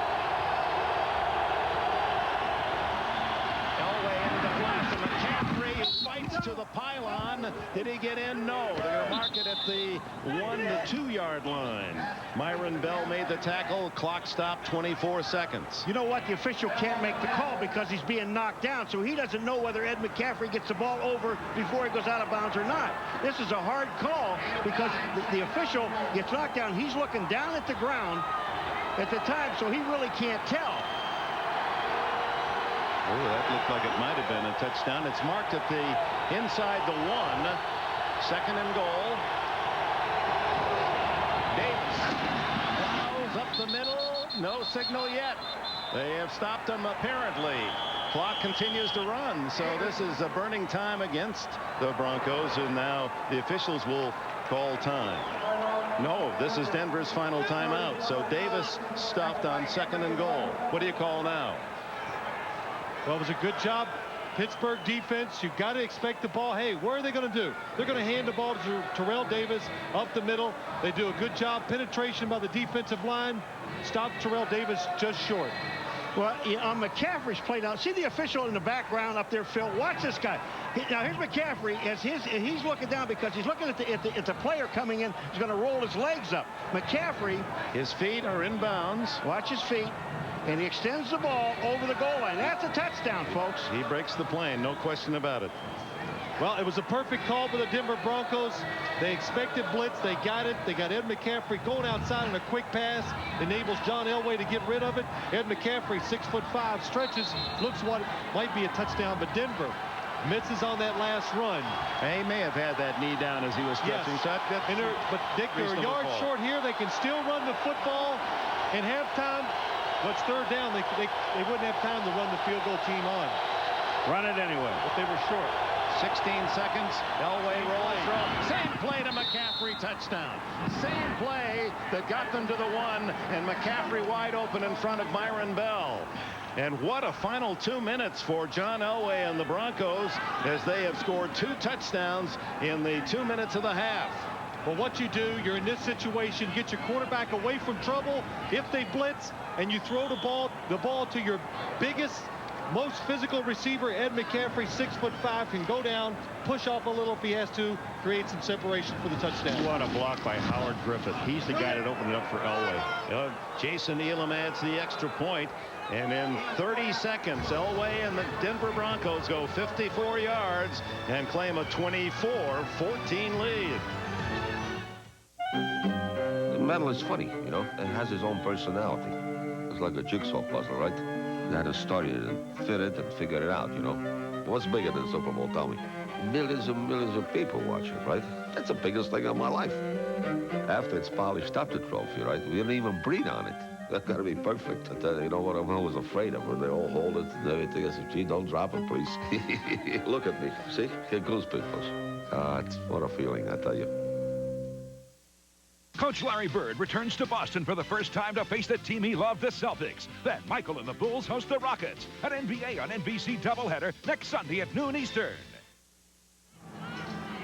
Well, the Broncos celebrating a 24-14 lead, and the passes to McCaffrey will remind 49er fans of Montana or Young to Jerry Rice. Howard Griffith gets a great block on Jason Gildon. Phil just circled him. Look at this block, and it enables Elway to see McCaffrey the whole way. What a great block. Dick, you're right. This is the play you've seen so many times from different looks that the 49ers love to use. They started it. Mike Shanahan used it when he went out there, and we see it all the time from the Denver Broncos. They just squibbed this one down to John Whitman, who returns to the 43-yard line. 9 seconds left, and time for Stewart to make a deep pass, perhaps an out of bounds, should Bill Cowher be so inclined. Down now by 10. Boy, Elway, those last 2 possessions, he goes 5 plays for 80 yards, 5 plays for 54 yards, and quickly snaps up 14 points. What did Cowher tell us? He did this to me so many times. People don't realize how many times he was on the sidelines watching Elway beat him. Well, when he was an assistant to Schottenheimer in Cleveland, you know, this is the exact day, 11th year anniversary of the drive game. And then the next year, Elway beat Cleveland as well. And Schottenheimer's defensive assistant was Bill Cowher. Says, I felt the pain as much as anyone. Now Stewart could be final play. He's good at this sort of thing. Just ask Michigan. Gets batted around and finally intercepted. And out of bounds goes Tyrone Braxton. Braxton, who had 4 interceptions again this year, the veteran from North Dakota State, and that is the end of the first half. Went back and forth, Denver and Pittsburgh. The Steelers led 14-10 until the final 2 minutes when Elway took charge. And the Broncos with a pair of touchdowns enjoy the lead at halftime, 24-14. Super Bowl Sunday. We've been visited before, but now we must prepare for the most ruthless and destructive invaders the Earth has ever seen.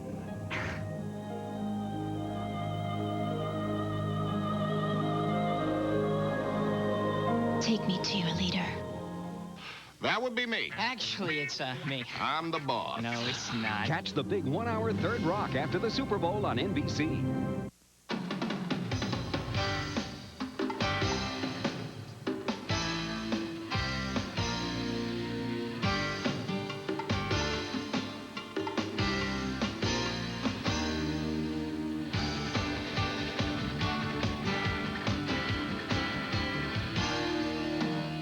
From genetics to marketing, PorkNet gives independent producers the competitive edge. To join PorkNet, see your FS swine specialist. Whoa, whoa, yeah, yeah. I love you more than I can say. I'll love you twice as much tomorrow. Whoa, whoa, whoa. Love you more than I can say. When it comes to subs, Blimpie founder Tony Kanza has strong feelings. That's why, unlike some other sub places, Blimpie uses choice meats, real dairy cheese, and fresh-baked bread. Tony Kanza, a man who loves his subs. Blimpie, it's a beautiful thing. If it's Sunday night, it's Keith Murphy's Sports Sound-Off. There's a land that has the colors of the world. In the year 2000, Sydney will bring these colors together. But you can discover their warmth right now. Sydney, Australia.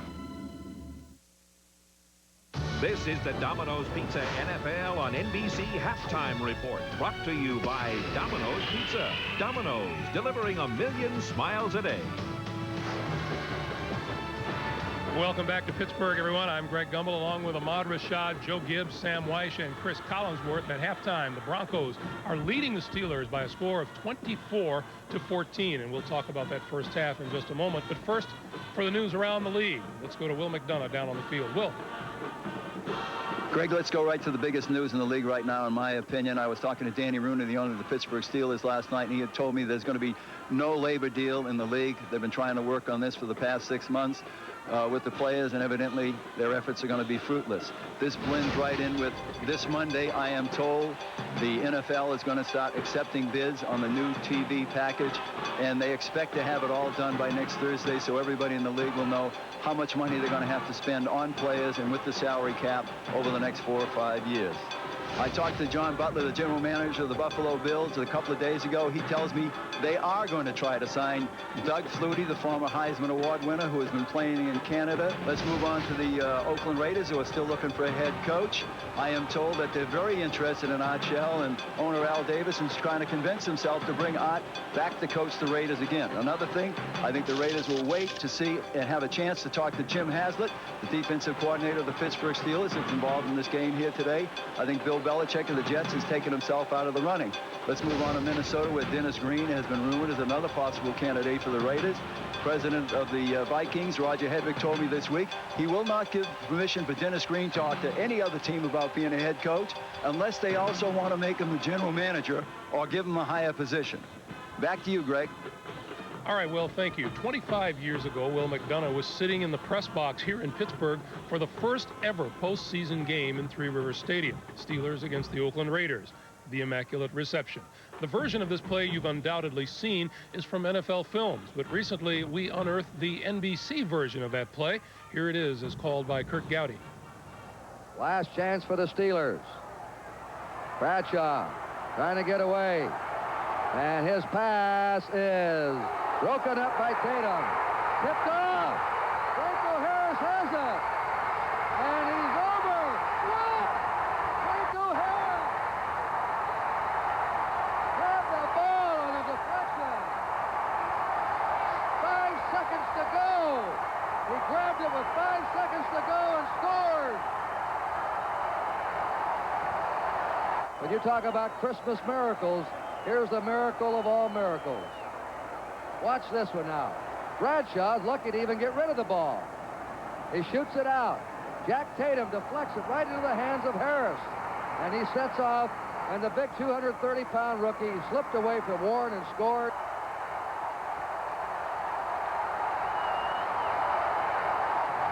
A play that immediately endeared Franco Harris to the hearts of Pittsburgh fans. Ahmad, you were in that rookie class in 1972 along with Franco Harris. That's right. I was a very young man in 1972. Except that, you know what I remember? I was mad that Franco went to Pittsburgh and I went to St. Louis, and our season had been over about a month when they were playing. Joe, you have a story about that game. Will McDonough passed along a story. He said Art Rooney, the longtime owner of the Pittsburgh Steelers, had already left the press box. He'd given up. You know, we go downstairs. He's going to console the players about losing the game.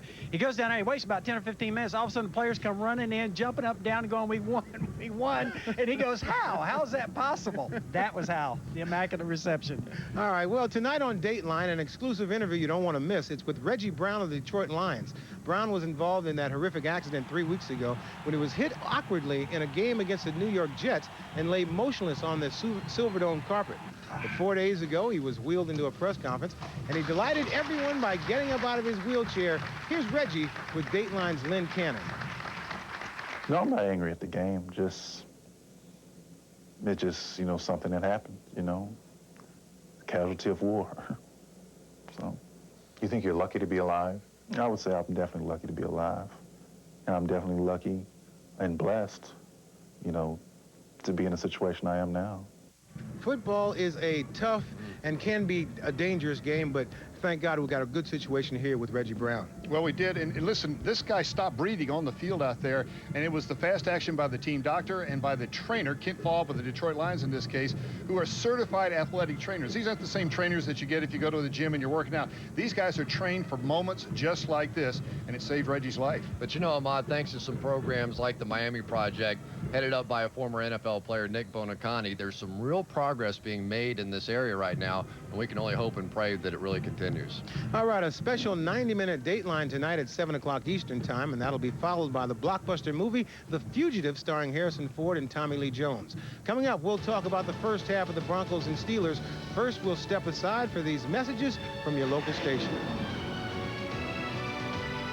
We're at halftime here at Three River Stadium with the Denver Broncos leading the Steelers 24-14. Let's get a couple of team reports, beginning with Jim Gray. Jim. All right, thank you very much, Greg. I talked to Mike Shanahan as he was leaving the field. He said we're very fortunate to have survived that first half. He did not like the 2 fumbles and the interception. He did, however, like the offensive setup. He will continue with that. The defensive scheme, he felt, got much, much better in the second half of the second quarter. He said that I'm not going to make many adjustments and changes. I'm just going to remind my guys to concentrate. Many of the Broncos went into the locker room very, very unhappy, screaming at each other that they need to play much, much better football, and just happy that they survived this first half. For more with the Steelers, let's send it over now to John Dockery. Thank you, Jim. And Bill Cowher hustling into the locker room, a little surprised by what happened at the end of the half there. His big thing was that the missed opportunity, certainly the missed field goal, and also another chance when Cordell Stewart threw an interception down in the end zone. He also said, hey, we made some bad plays, we got some penalties late, but you know what? We're down by 10, 30 minutes to play, we will be back. Greg? All right, Doc, thanks very much. You know, all those prognosticators who looked for a big defensive battle, these two teams combined for a total of, what, 21 points a week ago? They have 34 on the board in the first half. First half, adjustments, Joe. Well, it's an exciting game, but I think Denver continues to bring up their safety to stop the run and stop Bettis. When they do that, they're giving Cordell an unusual opportunity to work the outside. You're going to see the safety come up here and actually blitz.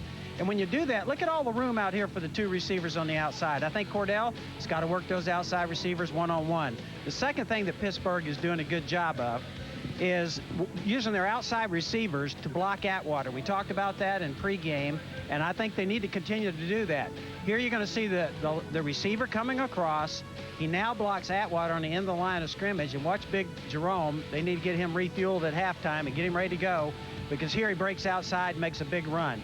So I think those are 2 keys for the Steelers. When it comes to Denver, I think that Elway has had several passes blocked inside, but I think the key here is to always contain Cordell. Try and keep him inside. He made 1 big run. Some of the players told me they have 3 runs. We haven't seen 2 of those.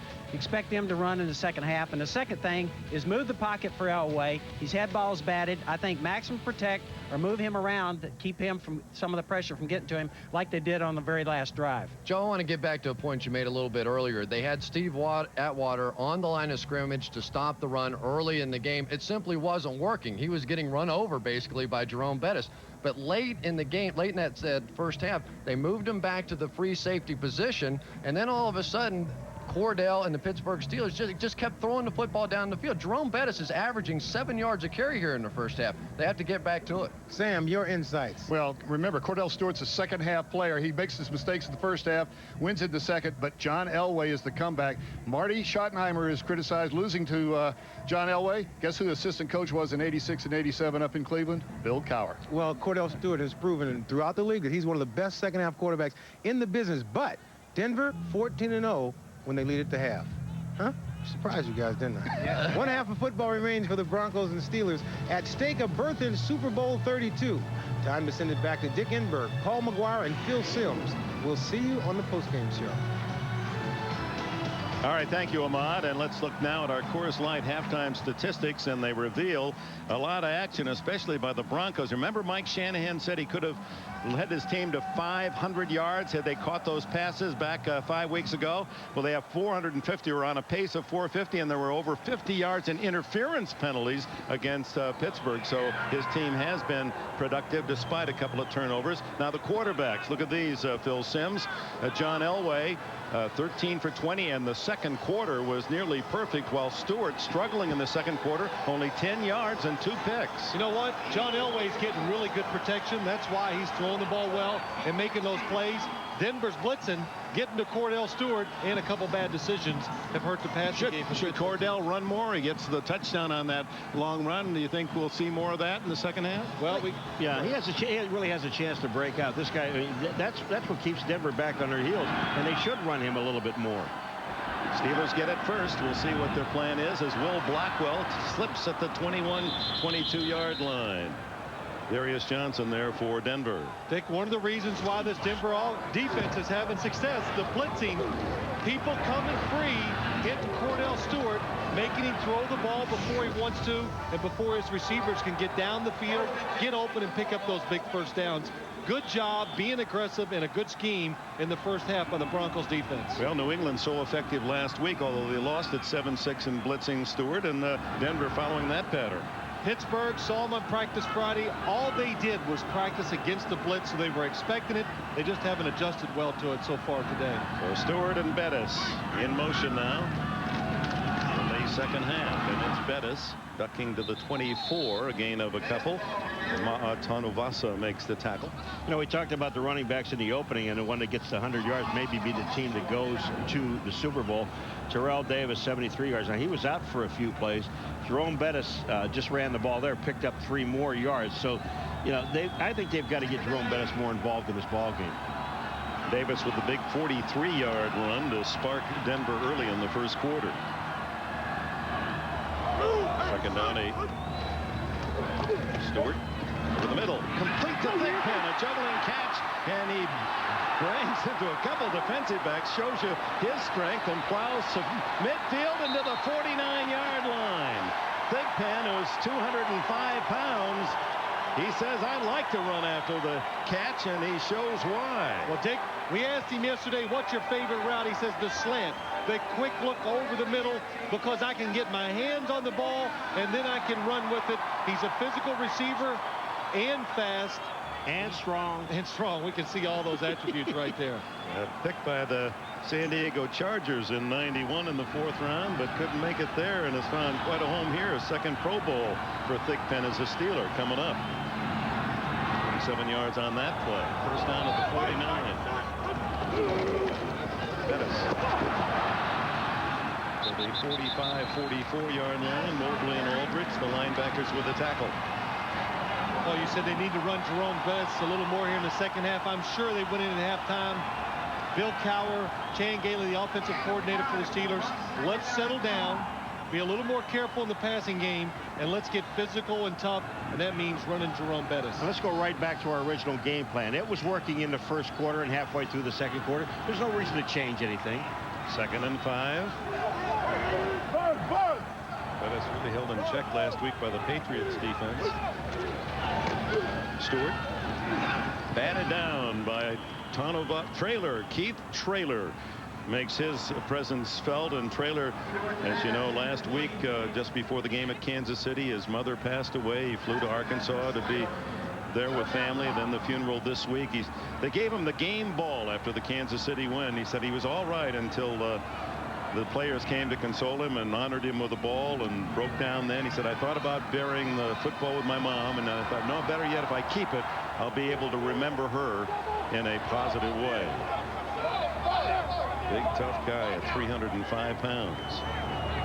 3rd down, 5. Blitz.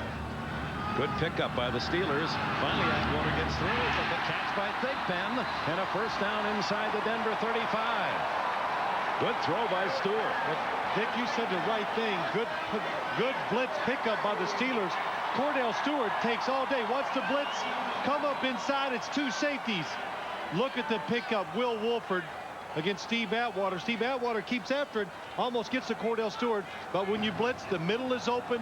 Yancey Thigpen reaches those hands up. Makes a good catch. You just saw the maturity of Cordell Stewart, Dick, staying there. Normally, he'd have been running around going someplace. He waited and then connected. So important for the Steelers to show something offensively here in their first possession. And they are. Bettis rumbles to the 16.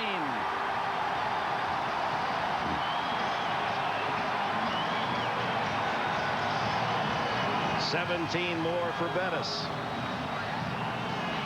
Jerome Bettis, good blocking by the line. He sees the hole. He wants to go wide. It doesn't look good out there. As soon as he sees daylight, boom, cuts it up inside.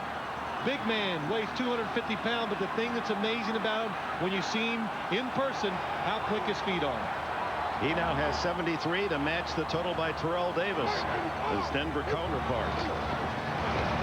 Bettis hit in the backfield and brought down by Alfred Williams. Tackle by Williams. Cordell Stewart has his father with him all week long, been cooking for him. He's a barber down in New Orleans. Taught Cordell how to cut his own hair. Remember, Cordell said, I practiced first on my younger brother. I didn't want to look bad. I let him go first, and then when I knew I got it, he does his own hair, does Cordell? Yeah, but I don't like, spaghetti and wieners. No meatballs. Spaghetti and wieners is a little Cajun. Those are Cajun wieners. Flag down, Denver side, the throw complete, and it's Thigpen again. And that combination, Stewart and Thigpen, that led to 3 touchdowns in the win 35-24 a month ago, working again. Well, what happens here is you refuse this penalty. You take this penalty because it's a 5-yard penalty. Otherwise, it'll be 3rd down. Now, is there another flag down the field? Yep. Cordell Stewart is looking over to the sideline. He wants to know, what do we do? Do we take 3rd and 2? I think you take 1. You go back to 2nd down and 5. That's what they're going to do. Sure you do. I mean, you got to get the down back. 98 defense. 5 yards. Repeat 2nd down. Tanavasa was offside. The one thing you don't do is you don't take points off the board. You do take yardage away sometimes. Now you're preaching to me again. No, I'm just trying to help out. This is a great drive for the Steelers. Opening kickoff, second half, and drive it down the field. 2nd and 5 with the Bronco 12. Johnson in motion with Thigpen on the other side. Blitz. Bettis. Knocked down at the 10-yard line. Boy, I tell you, this is a total sellout by the Denver Broncos. They sent everybody. I mean, they put everybody up on the line. They knew it was run. Neil Smith is down. They knew it was going to be run. He was crunched under that big pile of humanity, Neil Smith, at the 10-yard line. Well, Neil Smith, he's finally gotten healthy. Number 90 outside. He's finally gotten healthy. Played hurt all year long. Had a torn tricep the last couple of weeks. Feeling good, and his play has really picked up. He took the brunt of that charge, and as they tend to Neil Smith, we'll take a timeout. 5 minutes gone in the 3rd quarter. Dr. Catherine Homrig cares for some very demanding patients in upstate New York. I drive a lot. Some days I'll drive up to 300 miles a day to see my clients. With the weather being unpredictable, it's real important that I have a dependable vehicle. Fortunately, this veterinarian drives the reliable Mitsubishi Galant. I'm so happy with my Galant. I already have my new one picked out. The Mitsubishi Galant, just one of the dependable family of sedans from Mitsubishi, built for living. Out of the blue, Upjohn invites me to help him test the new Rogaine. Okay. I hated this spot. I said yes. This new Rogaine Extra Strength for Men is more concentrated. It gets more to the root to grow more hair. 2 months in, it's working. My wife's saying something's happening. But maybe I'm just lucky. What about the other guys? Listen to this. 45% more hair than with original Rogaine. 45% more hair with the new Rogaine. It's the, ultimate spot remover.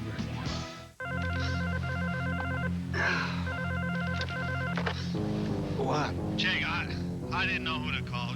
We've been hacked. Hacked? How? Over the web. They broke into the R&D server. Who? We don't know. Oh, gosh, it must be 4 in the morning where you are. You really can't do anything from there. Why don't you just go back to sleep?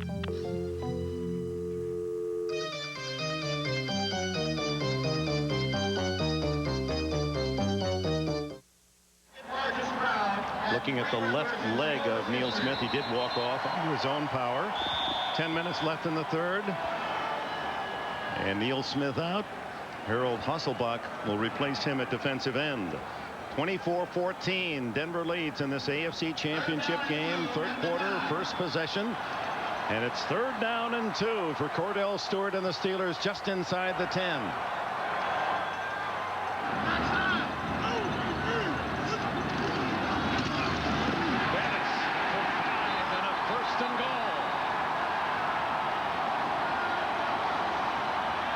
Sitting up here, I'm wondering what are the Steelers going to do? Is it going to be the option with Cordell Stewart? Is it going to be a shovel pass? No, they just decide, let's just give it to the big guy right up the middle and see if he can run over somebody. That's what he does. You know where you like to play is because they spread everybody out, though. What they do with Bettis is have him one-on-one with the tackler. Now, he's going to win that battle most of the time. They tell Bettis, you got him. Yeah, you got the guy that's going to tackle you. First and goal, 5 yards away. Bettis. And they were all over the big fullback that time. Hasselbach and Aldridge in on the stop. I'll tell you, we knew we were going to see this today, talking to both coaches, and you look at the intensity of the players we talked to yesterday about hitting people. And this is what this game is really all about, is hitting somebody. Execution, hitting people, put, again, go back, a hat on a hat, is that what they say? Well, we've seen a whole lot of that. Both wide receivers to the left. And now Johnson in motion. Stewart to the end zone. Intercepted. Leaping high, Alan Aldridge, the middle linebacker, to deny the Steelers. What a big play. The second time in the game, Stewart intercepted in the Bronco end zone. Well, this is just... It's a late throw by Cordell Stewart. The design of the play is excellent. The play is there to be made for a touchdown. Cordell underthrows it. Alan Aldridge jumps up and gets it. They had Charles Johnson in motion. He's going to go in up the field and make the catch. Disappointed son and father. Aldridge, his first interception of the year. How fast do I really have to be going before I get a ticket? The law's the law. What is it, 5-10 miles over? Huh. Deli-style Lays. Ooh. Well, it's a guessing game out there, Mike. Here, let me show you something. 72? Yep. Let me see that. 90. Hey, you're fast. Quit crunching your lunch. New Lay's Deli Style. He was their #1 assassin, but there was one job he wouldn't do. So you didn't want to shoot a kid?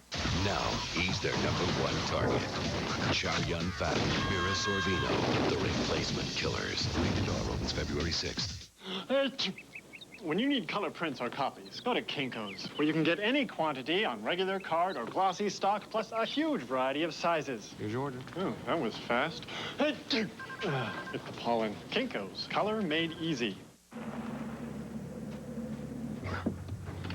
Hey, how's it going? Can't complain. It's the rugged SUV with the smooth ride. Hank, can I borrow your eyebrow pencil? The Montero Sport, one of the sport utility vehicles from Mitsubishi.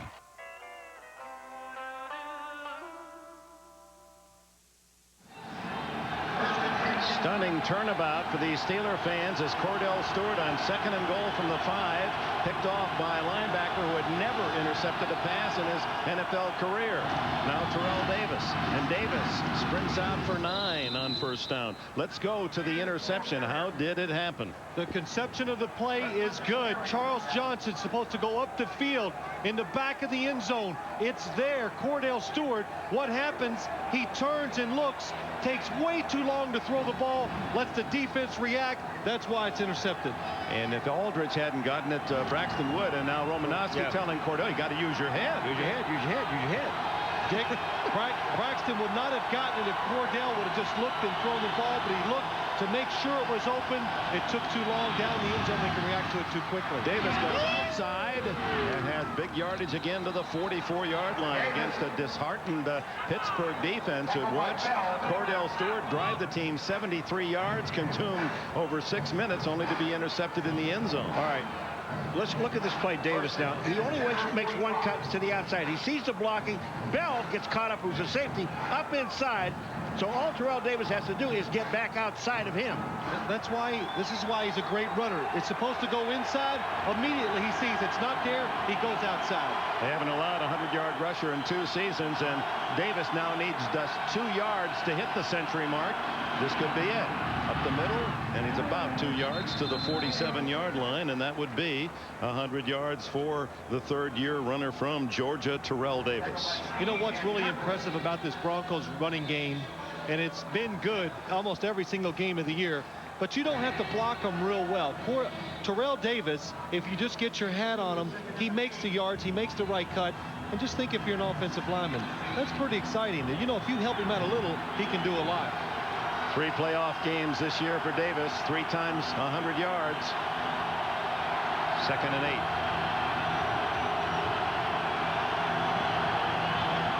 Leading 24-14, Elway. All the time in the world down the middle for Sharp, incomplete. Levon Kirkland again trailing the tight end.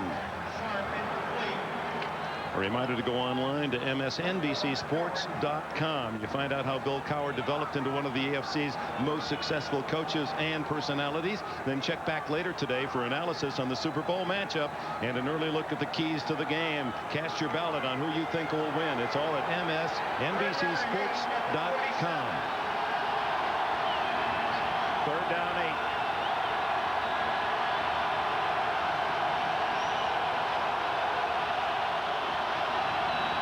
They pick up the blitz, the throw underneath, caught by Rod Smith, who dives to the 45, and with that lunging effort may have picked up the first down. Well, we are seeing so many heads-up play. We saw McCaffrey in the first half.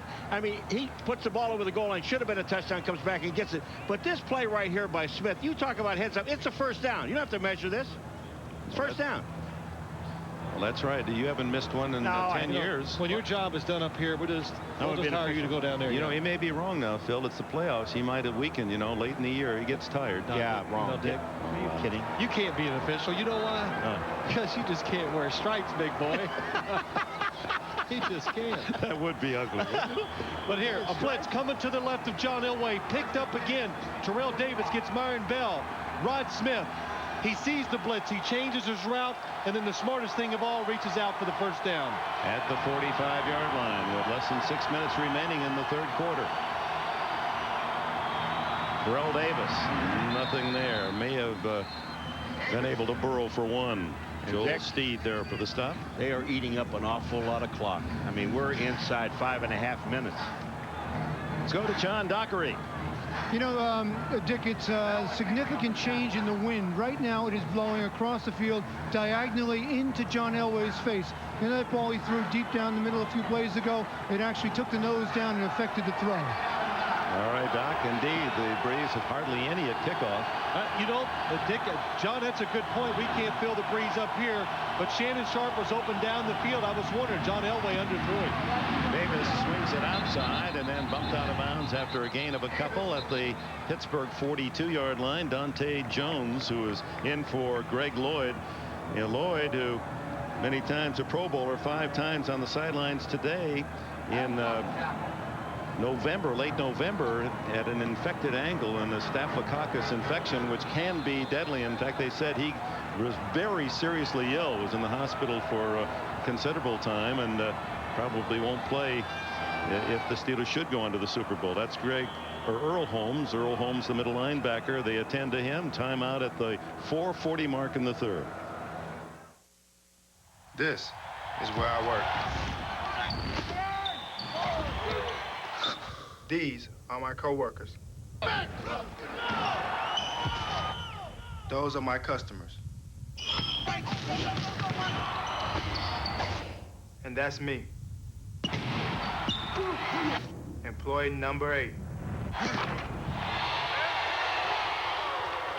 I make baskets. Oh, if only I could swim. I would swim over there. And I would go up and I would say, hello, I'm Louie. How are you? Nice to meet you. And then I would grab the heads and I would hold them under the water like this, like this. Yeah. Louie, you are one sick lizard.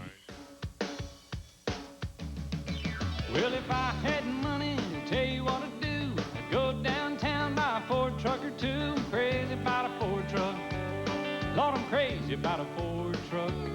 I'm gonna buy me a Ford truck and cruise it up and down the road. I'm gonna buy me a Ford truck and cruise it up and down the road. For the last 50 years, there's only been one truck built Ford tough. Hey, Frank, the big game's coming up. I know. I bet the Frogs are going to have another commercial on there. What are you going to do? Well, I was thinking maybe I'd assassinate them. What? Congratulate That's them. not what you said. Congratulate. You said assassinate. You gotta clean out your ears. The NFL on NBC is brought to you by the full line of vehicles from Mitsubishi, built for living. By IBM, solutions for a small planet. By American Express, wherever you are, whatever you're doing, American Express helps you do more. And by Brewery Fresh Budweiser, who reminds you fresh beer tastes better. Earl Holmes, the second-year linebacker, Florida A&M, walked off under his own power.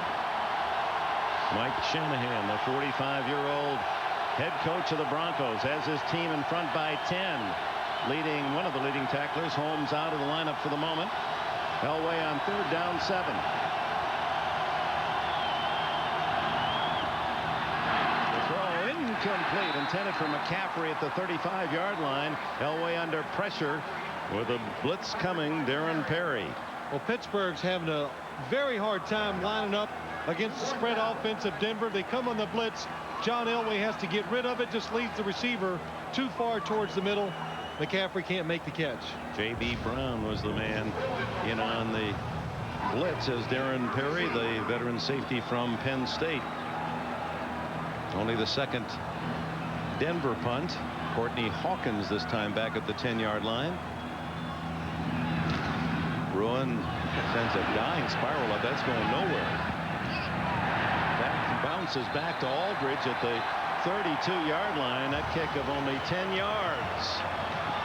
Timeout.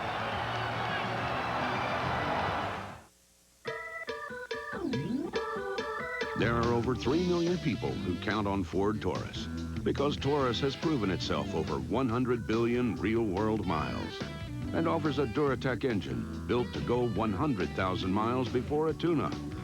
People have confidence in Taurus because it's engineered for safety and quality. Hey, the reasons go on and on, just like the car. Ford Taurus. I mean, it's not like I asked to be famous. Yeah, well, it's the price you pay. You sign a lot of autographs? Oh, yeah, you? Some. They ask me to bend stuff a lot. I could see that. What? It's Lois. She's in trouble. Did you look through that building? Well, kind of. It's glass. Watch it. Whoa. Idiot. Lois! Superman, I've forgotten my wallet. I can't carry money in this. I'm powerless. I'm not. What's with the spinning? He idolizes me. It's embarrassing. My hero. What's that? It's a huge comet hurtling perilously towards Earth. We're doomed! I think you better get this one. You can do more with the American Express card. Wait, could you? It's for my kid.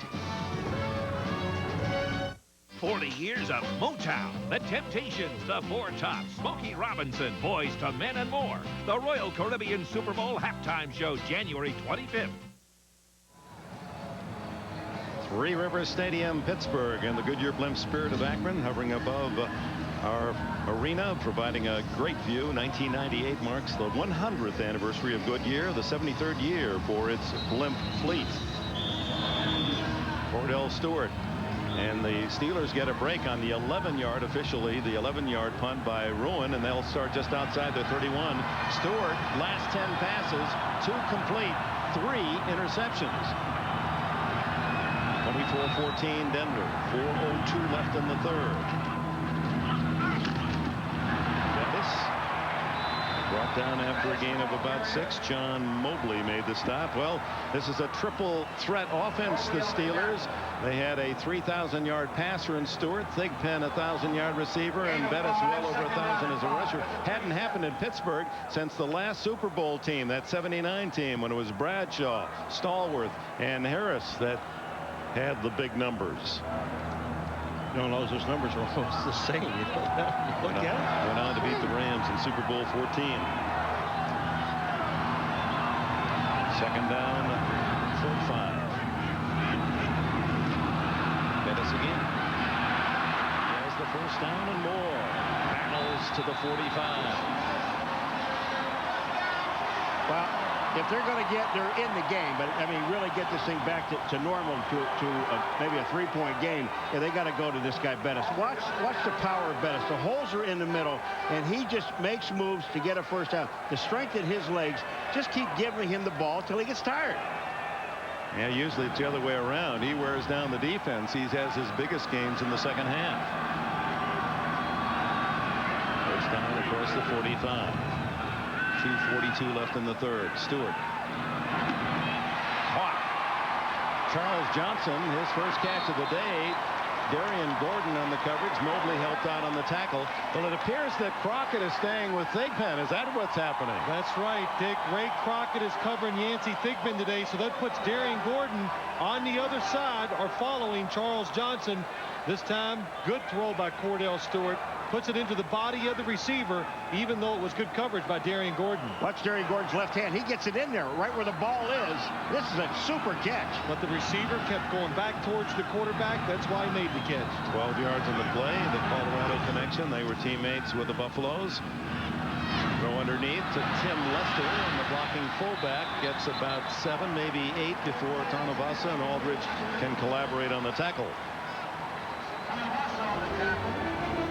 Stewart, first half of the seasons this year, look at 47%, second half 60%, 15 touchdowns, only 4 interceptions, and a rating over 101 compared to those numbers in the first half. No question, as the game wears on, this young man has been a better player, and that's what the Steelers and their fans need now. Down by 10, final minute and a half of the third quarter. Second down, Bettis allowing for a first down at the 31. Remember what Bill Cowher told us yesterday?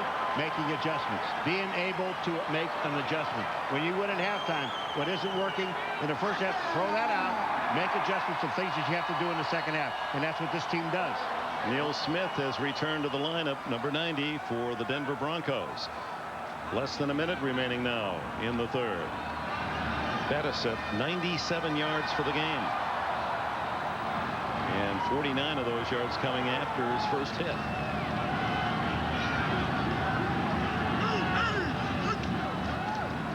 Fake to Bettis, the roll by Stewart, chased, Smith can't get him, and finally bumped out of bounds. Little yardage. Ray Crockett coming up from the corner. 33 seconds left in the quarter. Neil Smith, I mean, coming back, he has an ankle injury, but comes back. You know, this fake worked in the first half. Now here goes Neil Smith. He fakes, he's inside, he sees Cordell Stewart come out. Look at the speed of Neil Smith. Not bad for the big guy. And the long arms of the law. Neil has a wing spread of 7 feet and an inch. Usually your wing spread the same as your height. He's 6'4", but 7'1", and even Strelzik was talking about the fact that those long arms really make it tough on the blocker. That's ruled a sack, by the way. 2nd and 11 for Stewart with 3 seconds left in the quarter. Eludes the rush. And then the second hit, a fumble, and recovering is number 97, Mike Lodish of the Denver Broncos. And at the end of the third quarter, the turnover has Stewart plagued with 2 interceptions in this half, and now a fumble. Didn't see the blindside hit from Neil Smith. When you're a quarterback and you move around, you know when your time is up as a thrower. Cordell Stewart, it's covered. Now when you make those second moves, you've got to protect the football. A fast defense, they keep hustling, they make the play. We'll start the fourth quarter. Denver's ball with a 10-point lead. The party of the year. The biggest stars of film and television. The 55th Golden Globe Awards. Live 8, 7 Central next Sunday on NBC. Shades optional.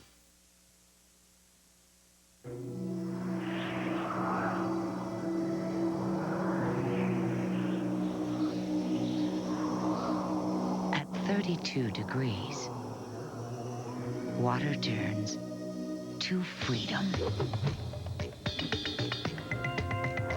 Now earn points towards free skiing at all of our resorts.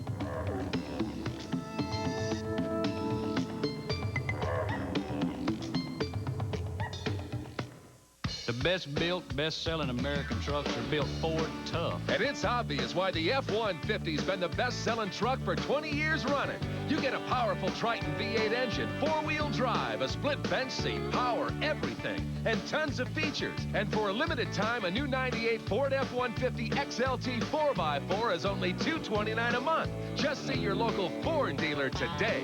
I'm gonna buy me a Ford truck and cruise it up and down the road.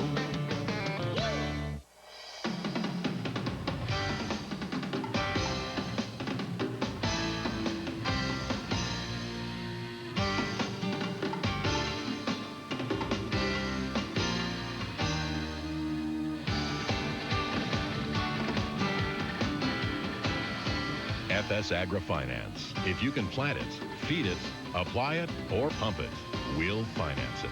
Convenient, flexible financing is available at your FS member cooperative. If it's Sunday night, it's Keith Murphy's Sports Sound Off. Welcome to the fourth quarter at the Three Rivers Stadium. Neil Smith, 30 career forced fumbles. He knows how to do it. Well, young quarterback, inexperienced, trying to make something happen when it's not there. Cordell Stewart was trying to do it that time. Bill Cowher seen a lot of mistakes today made by his quarterback. So Denver takes over at its 41-yard line. Elway. He throws to the sideline over McCaffrey. Cordell Stewart now with 3 interceptions and a fumble. Well, 2 of the interceptions in the end zone. That's right, Dick. Trying to force the action. The receivers are covered. This one, you don't blame him. It's just a Hail Mary at the end of the first half. This one, just too late with the football. And then probably the biggest so far, trying to make something happen when it's not there in the middle of the field against a defense that can run like the Denver Broncos. Fourth, and will it be the final period for one of these teams? The winner to the Super Bowl. 2nd and 10, Elway. Davis breaking a tackle to the 45-yard line. A gain of a long 4. Joel Steed wrapped him up. Doesn't Nolan, if you're on the other side of the line of scrimmage like Nolan Harrison, number 74, aren't you offside? I would think you're offside. Watch number 74, Nolan Harrison. Is this offside? Watch it. Look at his arm. His arm's inside. I mean, you can't see that looking down the line. Harrison out, extra defensive back in. Orpheus Roy also, young pass rusher in. Elway shotgun. Crowd trying to help as much as it can.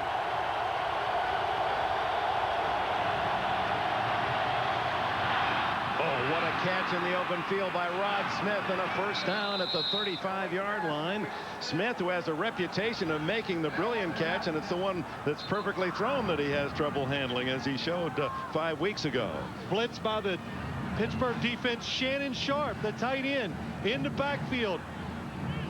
The blitzer comes free. J.B. Brown does a good job of picking him up, enables John Elway to go down again. We said it a couple times today. When you blitz, man coverage on the outside, the middle of the field is wide open. Rod Smith reaching back, using those hands, making a good catch. 20 yards on the play. He has 6 catches for 87 yards. Davis breaking tackles. Battles inside the 30-yard line, a gain of at least 6 before LaVon Kirkland can make the tackle. The one thing last week, we saw the Denver Broncos what a good job they did picking up the blitz against the Kansas City Chiefs. Today, how many times have we seen them just pick it up? Not only they pick it up, they enable John Elway to stand there for that extra second and make the throw down the field.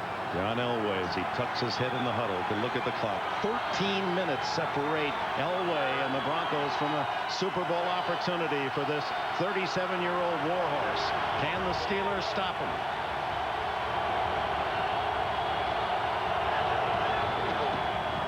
Davis, no gain. Wrapped up by Kevin Henry, the defensive end.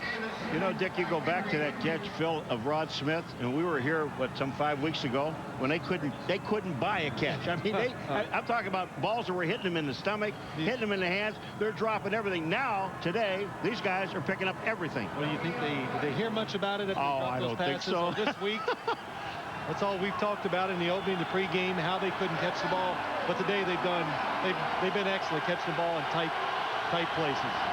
Rod Smith, a former quarterback, Missouri Southern. They switched him to wide receiver, and a free agent pick a couple of years ago, becoming a star receiver. Denver 7 of 10 on third down. Not this time, as a sea of black inundates Elway. His second sack, and it's Kirkland there first. Now, you know Pittsburgh's going to put pressure on Denver here for one big reason. They want to make sure to get to the quarterback, don't let him gain any yards. Levon Kirkland on the blitz, comes around, uses his speed, and makes the sack. But don't give up any more points. Try to sack John Elway, get him out of field goal range. And I'll tell you, Tom Ruan right now, I watched him before the game kicking the ball into the wind, like the 10-yard punt before. Kick the ball out of bounds inside the 10-yard line. Just kick it. Courtney Hawkins back at the 10. Ruan to punt as that sack took them out of field goal range. Ruan, high wobbler. Hawkins lets it drop, so Darius Johnson catches it for him at the 11-yard line. Timeout. 11 minutes, 18 seconds remaining in the fourth quarter. You're watching the AFC Championship on NBC.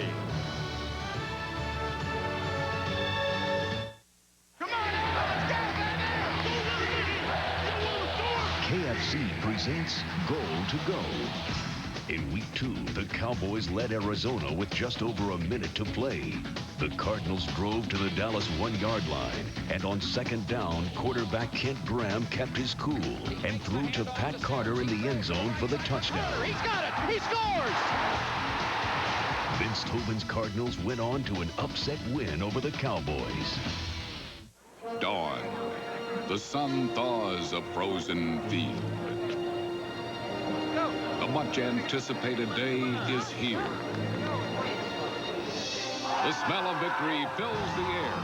Honey barbecue wings are back at KFC, and just in time for the big games. So kick off your meal with 6 wing pieces for $1.99, 20 for $5.99. They are the first quarter favorite, only at KFC. Nobody's tougher on motor oil than a police force. The extreme stress and searing heat generated by their hard driving can break down an oil in no time. That's why hard-working police forces use Castrol GTX, the only leading 10W30 that provides maximum protection against both viscosity and thermal breakdown. Because some people have more important things to worry about. Castrol GTX. Drive hard. And for your toughest cleaning tasks, try any Castrol Super Clean product. Time flies, you know. Every week a game, boom, playoffs. The closer it gets, the more intense it gets. That's what it's all about, you know. So who do you think gonna get it this year, that wonderful trophy? The network of the Super Bowl. You're watching the NFL on NBC. 24-14, Denver leads, scoreless second half. 11 minutes, 18 seconds left in the fourth. Stewart and Pittsburgh start from the 11. Bettis toppled after a gain of nearly 5 by Ray Crockett. For those of you joining us, let's recap things. The Miller time game summary. Elway 15 for 25 and a couple touchdowns. Terrell Davis has rushed for 113 yards, 3 straight playoffs for Davis, over 100. The unexpected, 4 turnovers by Pittsburgh quarterback Cordell Stewart, 3 interceptions and a fumble. Ray Crockett, who took on big Jerome Bettis, is slow getting up. Timeout with 11 minutes and change left in the fourth. They're changing up.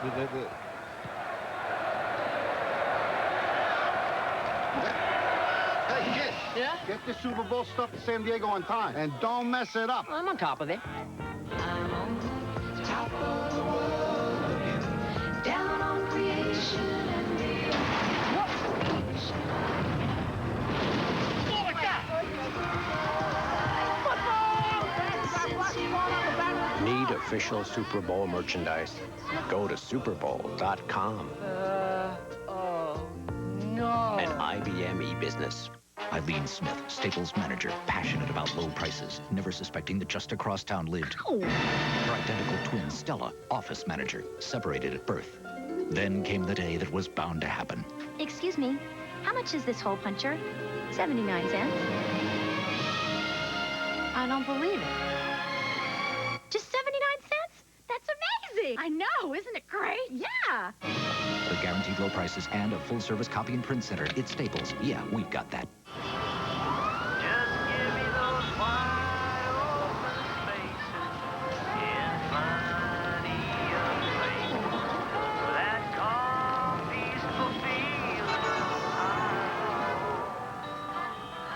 We all need our space. The new, larger, more luxurious V6 Accord from Honda. The NFL on NBC is brought to you by the 1998 Honda Accord, an Accord like no other. By Staples, the office superstore. And by Miller Lite, now official beer sponsor of the NFL. Broncos see one of their leading tacklers, Crockett, on the sidelines. Appears to be okay. Has an interception as well and a sack. 2nd and 5. Big Ten.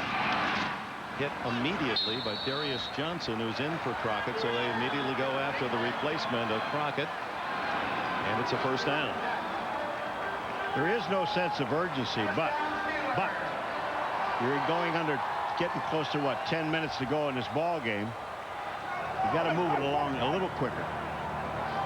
24-14, and Steelers going into what win there is at Three Rivers today. Into Stewart's face. That didn't bother Jerome Bettis. A lot of white jerseys do. Alan Aldridge and Harold Hasselbach leading that charge. Now, Cordell Stewart has joined the company of John Elway, Dan Marino, Ty Detmer, Eric Kramer, Jeff Kemp, Mark Malone, Cliff Stout, all first-year quarterbacks to take their team into the playoffs. But none of those names took their team to the Super Bowl. No first-year quarterback has ever gone all the way to the big one. Stewart trying to accomplish that. 2nd and 7.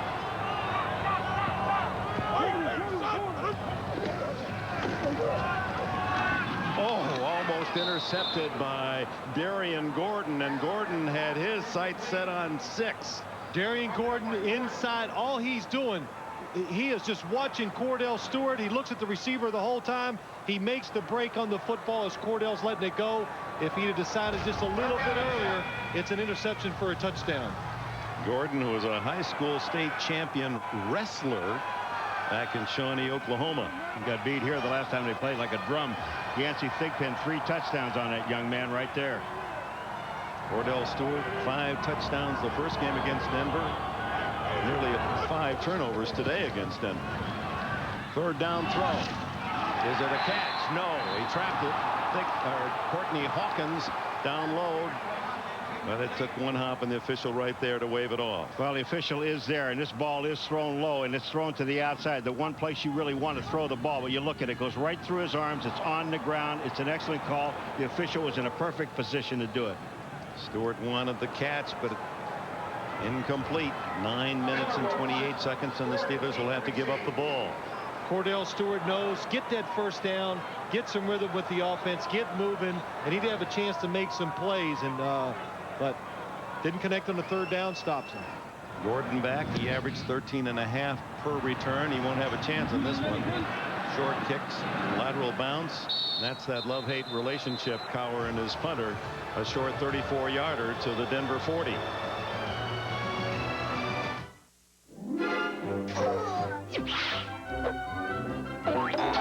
Hey, guys. Need a smile? Call Domino's. Yes! A Domino's pizza does the trick. Thin crust, hand-tossed, or deep dish. Made with all your favorite toppings. But we deliver more than great pizza. At Domino's, we're delivering 1 million smiles a day. It's famous for hushing highways and reducing wind to a whisper. It's as comfortable and quiet as you want it to be. It's steering wheel mounted audio controls that let you live your life like a movie and score your own soundtrack. It's a 210 horsepower performance, and you've got front row seats. It's the RL from Acura, the true definition of luxury. Yours. Housekeeping. Excuse me. Checking out? Uh-huh. We'll change the room.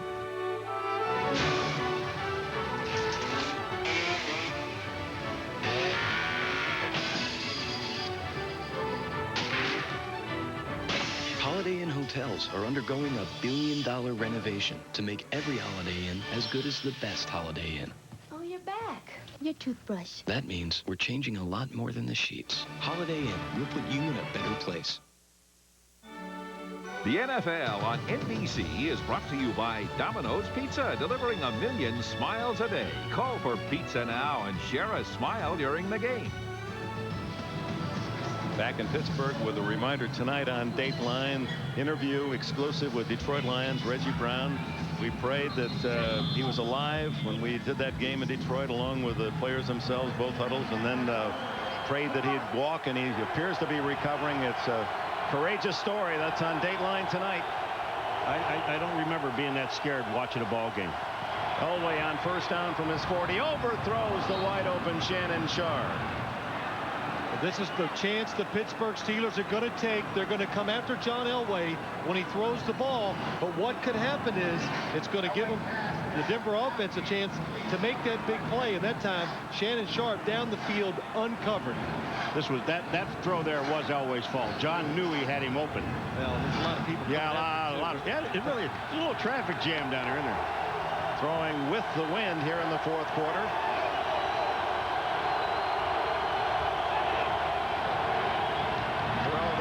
Cuts it inside and to the 42, the 43-yard line, a gain of 3. Earl Holmes made the stop. Mike Shanahan, wherever he's been around winners. And look at that. In 14 years, 8 times he has played in the NFC or AFC Championship game as a head coach or assistant. That's his son Kyle behind him. Kyle's on a winning streak. When he's gone to the games with his dad, they're 20-0. He wasn't around for Jacksonville in the playoffs a year ago. Shanahan said, Kyle, you have no choice. Even if I have to take you out of school Friday, you're coming with us. 3rd and 8, Elway. Hit as he throws, incomplete. Chris Oldham, a cornerback, extra back on 3rd and 8, comes in on the blitz. Well, Pittsburgh's got to make something happen. You know they're going to blitz. Coming from the outside, takes Chris Oldham a little too long. Pittsburgh's lucky somebody didn't come open down the field for John Elway to throw it to. There was nobody open downfield, Phil. He had no one. Terrell Davis is the guy that really missed the block. So Ruin will punt, and the Broncos did not consume much time on that possession, only about 2 minutes. Ruin very high and also very short. Fair catch at the 31 by Courtney Hawkins. The Steelers trail by 10. Good field position. Quarterbacks are to team as laces are to ball. 37-year-old John Elway in Denver. That elusive Super Bowl chance and win. And young Cordell Stewart at age 25. How about him? Elway with 2 touchdown passes late in the first half to give Denver the lead. Now, can young Stewart and the Steelers engineer a comeback win? The Super Bowl invitation awaits. 24-14 with 8 minutes and 25 seconds to go, and Stewart sets up shop at his own 31.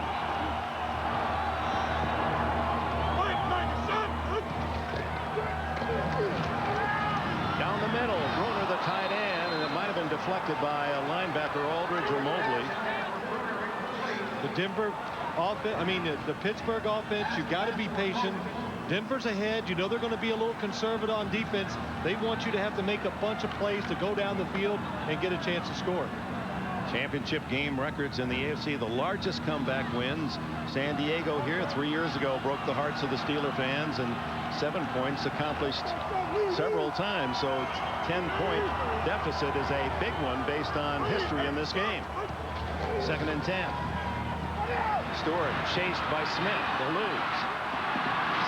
Traylor misses him, but gets enough to drop him at the 30, and that'll be a loss of 1 yard and a sack for Traylor. Boy, I'll tell you, you talk about two guys moving. Neil Smith, number 90, number 1. Watch this. He really gets by Bruner, and he's got a clear shot at Cordell Stewart. But when at the end of this, Keith Traylor, I mean, the speed that he showed getting to Cordell Stewart, he only gets an arm on him. Watch, look at the speed. Look at, if he's going to the out-of-bounds line, Traylor had him. That's the 3rd sack by the Broncos.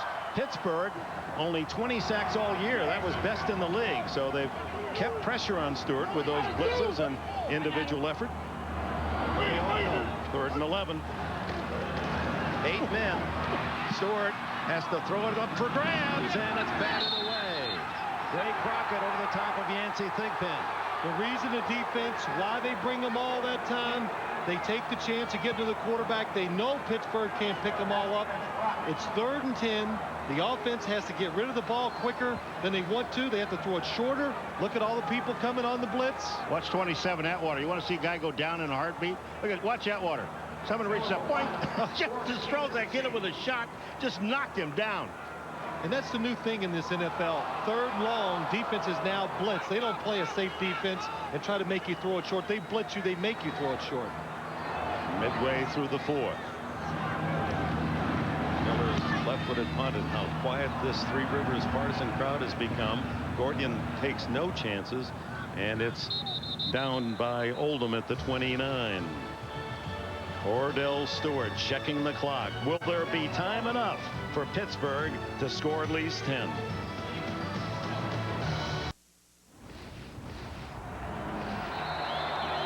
With our producer Tommy Roy, director John Gonzalez, Dick Enberg with Phil Simms, Paul McGuire, John Dockery, Jim Gray, Three Rivers Stadium. Back and forth early in the game, and then John Elway with 2 touchdown passes in the final 2 minutes of the first half. No score in the second half. Denver leads 24-14. First down, and it's Terrell Davis drawing a crowd after a gain of a couple.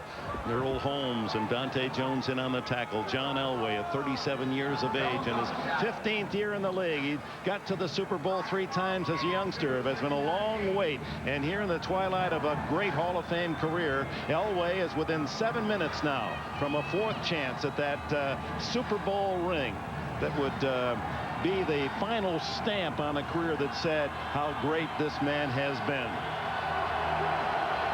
Steelers have different ideas. They want to get the ball back for Cordell Stewart, who's had a rough day. Davis breaks a tackle of Dante Jones, gains a couple to the 35. It'll be 3rd down and 5. 6.5 minutes remain. Well, Dick, we were talking to John Elway yesterday, and with John Cannon, he said, you know, all these guys are saying, well, we got to get to the Super Bowl for John Elway. I said, you don't think the other 52 guys want to go to? Yeah. John says, I know. I'm getting sick of hearing this. We're going to get it for John Elway. Why don't we get it for the Denver Broncos? The people in Denver deserve another shot at the Super Bowl. Bill Romanowski in the defense saying just keep that ball, chew up the clock. 120 yards now for Terrell Davis. He had only 75 in the regular season, and his longest run was 7 yards.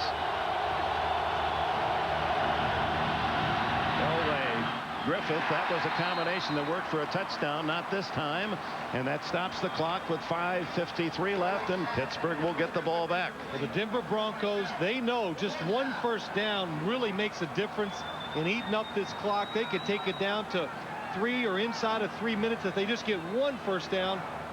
Howard Griffith open in the flat. John Elway has to turn and throw to his left. Tough throw for quarterback again. Throws behind him.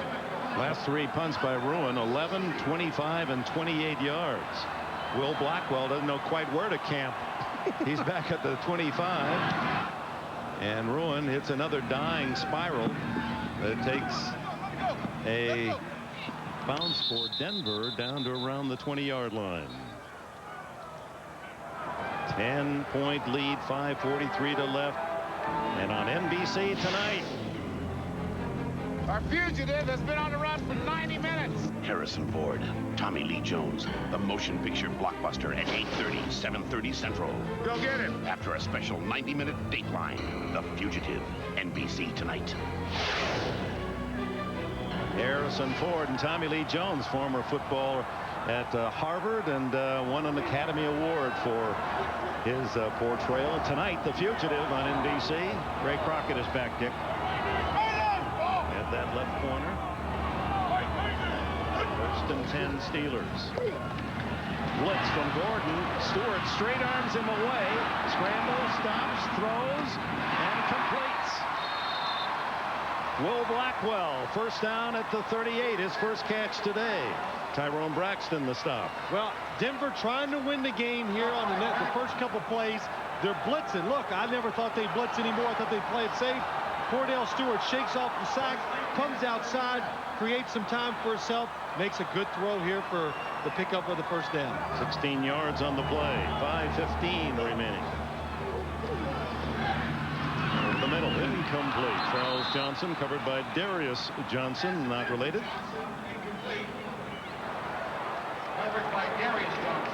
Charles Johnson just coming in. Looks like he wasn't relaxed enough to catch the ball. Johnson is on him. Look at this. I mean, it just looks like a little bit too relaxed. You've got to concentrate on that ball. Every single yard is so important. When you're in 5 minutes and 9 seconds, the only good thing about that play was incomplete and stopped the clock. 5:09 left. Cordell now 12 for 30.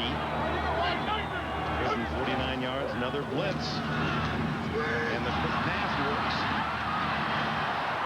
Courtney Hawkins close to a first down before Alfred Williams can make the tackle.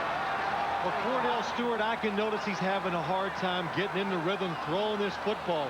Not having much success, so what do? Call a play you know he can complete. Denver's defense blitzing, good call, the screenplay. Alfred Williams now slow getting up, so time is called with 4:48 left. And now with the clock showing less than 5, any play out of bounds, a runner out of bounds will stop the clock. Steelers need to score and then get the ball back for another. Alfred Williams, what a great play he makes. Now he's on the line of scrimmage. Now he comes all the way back and chases down the ball, the receiver Hawkins, and he looks like he just landed on his knee. Alfred Williams not at full strength the last time they met, nor was Neil Smith. They've got 9 tackles and a sack and a forced fumble between them, the two ends, and Tanavasa didn't play last time. He has a couple of tackles. You know, so much has changed in this league the last few years. One of them, we just saw Alfred Williams, a defensive lineman, running across the field to make a tackle. On third down and short, straight ahead for the first down goes Cordell Stewart. Only the second time he's run the ball. The other time he ran all the way for a touchdown, 33 yards. Crowd starting to get nervous. Hurry up, they're saying as the clock ticks down under 4:20. Williams is back in the lineup for Denver. Stewart gonna run it. And ducks out of bounds with a first down at the 42. Clock stop 4:07. Fred McAfee came back to make a block on Keith Traylor, and Keith Traylor almost killed him. I mean, he just deliberately tried to run over him. I mean, McAfee, I really like him now. McAfee, that is just a lot of guts what he did. Paul, Keith Traylor, number 94. He's an ex-linebacker. He weighs over 300 pounds. That's the guy on the right here. Look at this. Boom. Hello. Yeah, they got the job done. Yes, he did. McAfee thought he was going to catch him by surprise. Not today. Stewart out of bounds. They mark it at the 43, so it's 2nd and 1. Good. Cordell. Tough catch. Made by Blackwell. Second round pick out of San Diego State. It's enough for a first down, but more importantly is the clock. 3:55 and ticking. All 3 timeouts remain for the Steelers. And that deep defense for Denver now loosening up considerably. Stewart to the sidelines now. Charles Johnson, first down. No, close to it. 32 they'll mark it as Darian Gordon made the tackle. clock stopped. Well, the conservative defense, that is a really good approach right now for Denver on defense. But the one thing you really don't want them to do, if you're going to do that, don't let them catch the ball and then get out of bounds for 8 and 10 yards. Well, that is a great point, because we saw that happen in the Denver-Kansas City game. When Kansas City got the ball down, they just let them catch the ball, get out of bounds, and they kicked a 54-yard field goal to beat Denver. 4 wide receivers. Stewart in the shotgun. Big man doesn't get out of bounds. Does have the first down at the 23. Gordon made the tackle. Will Cowher sneaks a peek at that electronic monster chewing up his hopes. Over the middle. Hawkins to the 15-yard line. Push back. And the clock moving toward the 3-minute mark. The native of Pittsburgh, his home, Stad, you saw him early, still lives in the same place where he was raised, only 13 minutes from this stadium. He's all of Pittsburgh. Stewart. Lots of time. Somebody might be open. It's Johnson! Charles Johnson! Touchdown!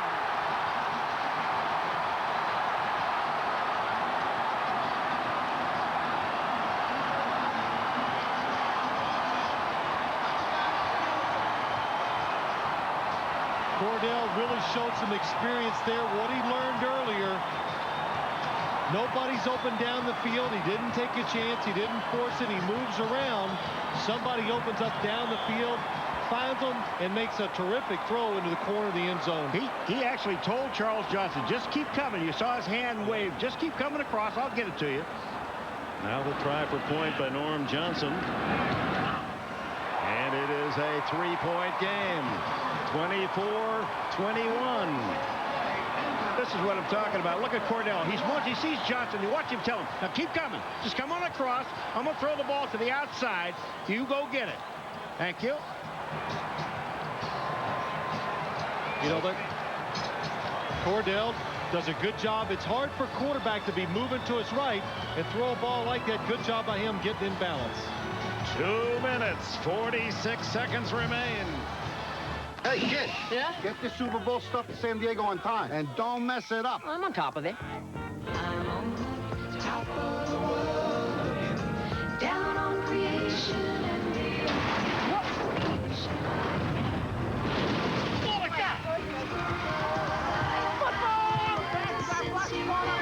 Need official Super Bowl merchandise? Go to superbowl.com. Oh, no. An IBM e-business. 14-yard touchdown pass.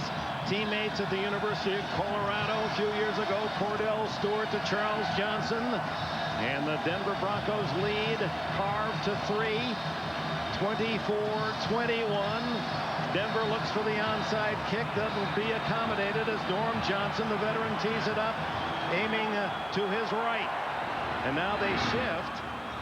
They're going to kick it regular. I didn't think they were because they have 3 timeouts. Now they got the hands-up team, so they're up on the line of scrimmage. They're going to kick the ball deep and pin Denver deep into territory. Johnson to Hebron. He's going to let it bounce.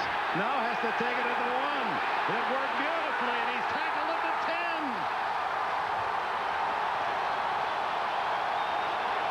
This is such a good play because what they did is they forced Denver to bring their hands team on, which that means they're all receivers, defensive back, all the small people, Dick, and then they keep them there.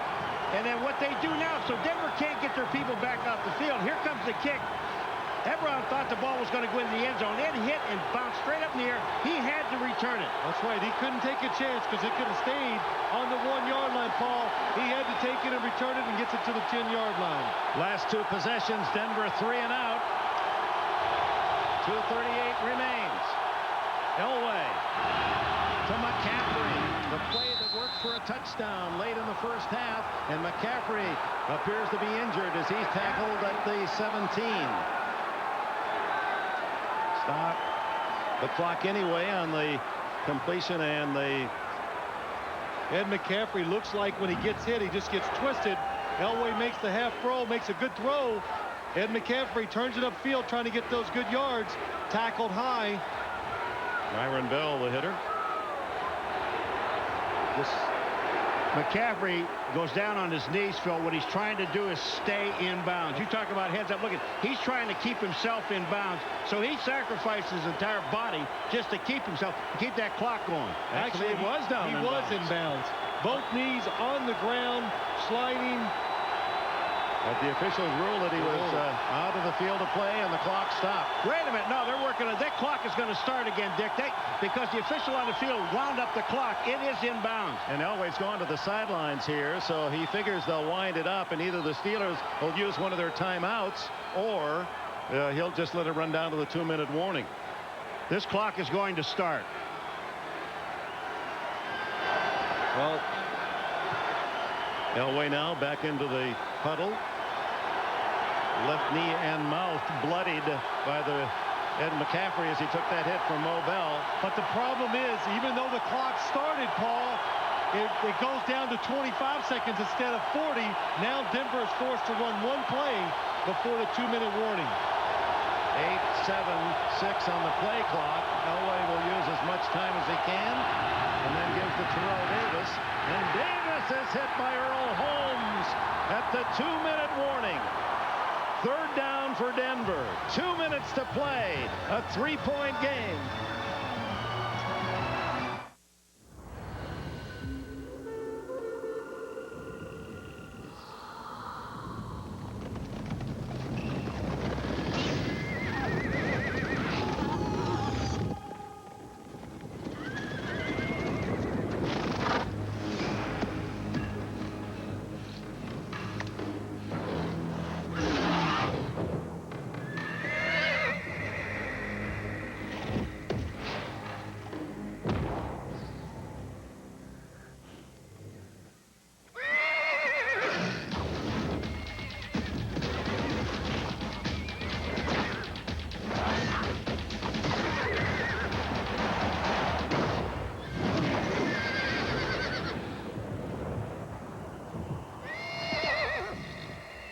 They always do that? Nah, they usually go for 2.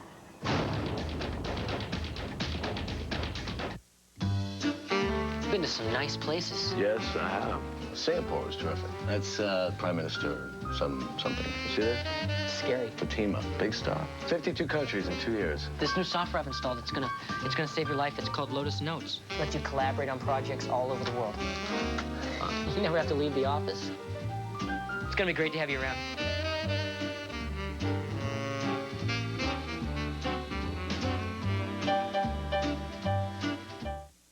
This Tuesday, 2 words will make Frazier tremble with fear. It means she's their new mother. I'd love another corn dog, Ma. Off to the roller derby, Ma? Then on Just Shoot Me, it's Jack's birthday and the best gift wins. Hey, I've seen this movie, Every Which Way But Sober. We have a winner. All new NBC Tuesday. Mike Shanahan, who strips his first 15 plays, looking for one in the final 2 minutes that would work for a first down. His team is deep at the 15, 3rd down and 6. Only 11 yards in the last 8 plays for the Denver offense. McCaffrey back in. 5 wide receivers. And Shannon Sharp steals the catch and is down at the 33-yard line. How did he come away with the ball? Timeout, Cowher and Pittsburgh.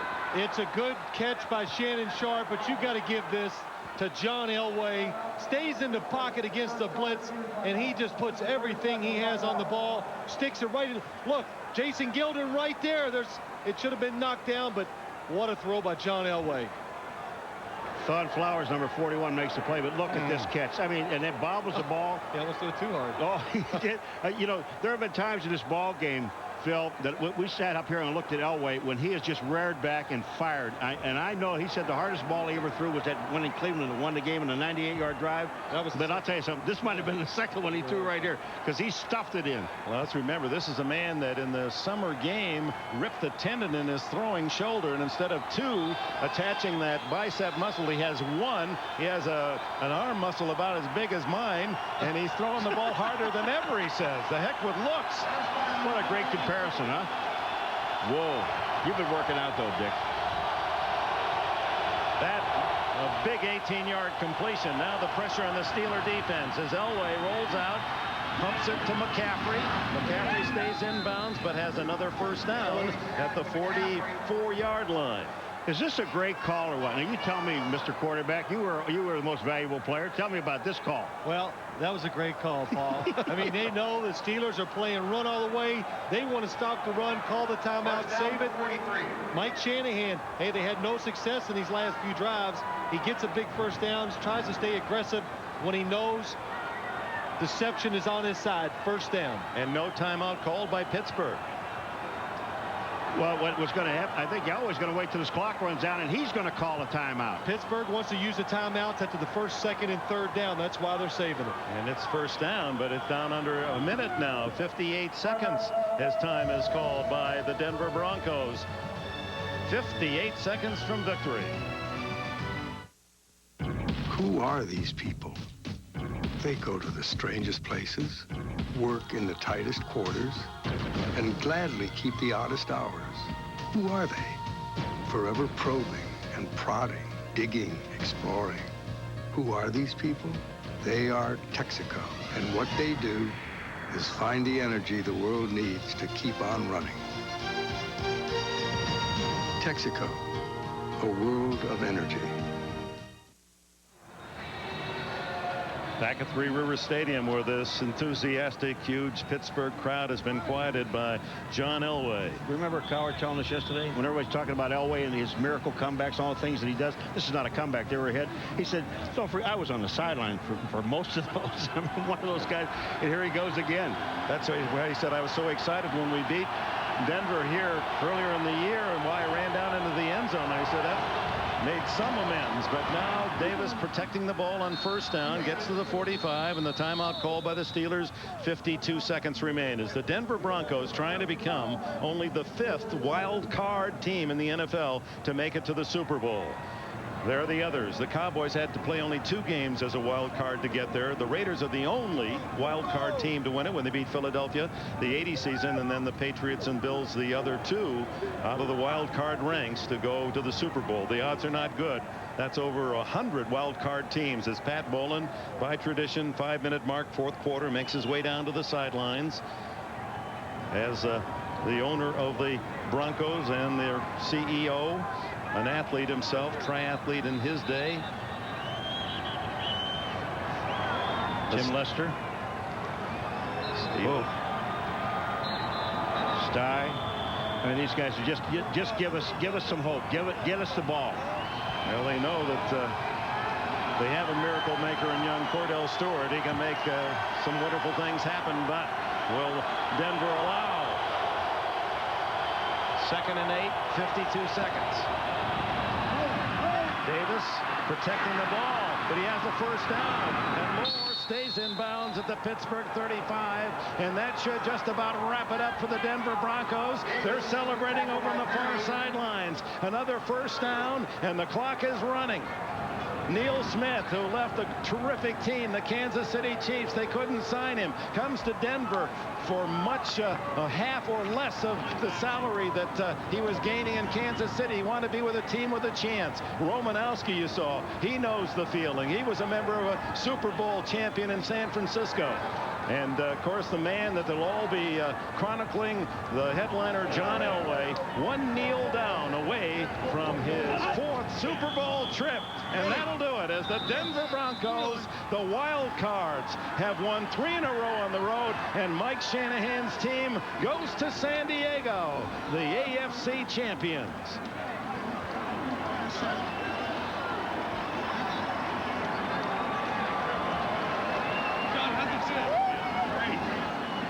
You saw his son Kyle, now 21-0. He's going to the Super Bowl. I think Kyle will get a free trip. Give him a suite. Thanks, Jim. And with elation on one side, so tough to digest the defeat after a long, wonderful season. Get the home field advantage in the championship game, but for the 2nd time in 4 years, the Steelers lose at home, a game away from the Super Bowl. And John Elway certainly has earned the chance. He played like a star today, didn't he? Well, the whole team did for the Denver Broncos. They came in They played to win on both sides of the ball. They tried to force the action. Their defense early did a terrific job. Tyrone Braxton said to us yesterday, and I thought about this a lot today, he said if we can get them to throw the ball, we can force them into mistakes. They did. They took advantage of them. And of course, the Denver's offense always goes after it. So Bill Cowher, the Pittsburgh native, with that disappointing trip into the locker room. Broncos revenge tour. They got Jacksonville. Last week, Kansas City. And another team that tormented them this year, Bill Cowher's Pittsburgh Steelers. The final score, 24-21. Denver the winner. The trophy presentation, Don Shula celebrating the 25th anniversary of that unbeaten Miami Super Bowl champion team will present the Lamar Hunt Trophy. Don't go away. We'll be back in Pittsburgh in a moment. Adamstown, Pennsylvania, a true story. At a flea market, a man bought a frame for $4. When he brought it home, he made a $2 million discovery, an original copy of the Declaration of Independence. When it comes to retirement, you can depend on luck or you can depend on us, Sun America. Ask about our personal retirement portfolios and don't leave your future to chance. Sun America, the retirement specialist. Hey, kid. Yeah? Get the Super Bowl stuff to San Diego on time. And don't mess it up. I'm on top of it. I'm on top of the world, down on creation and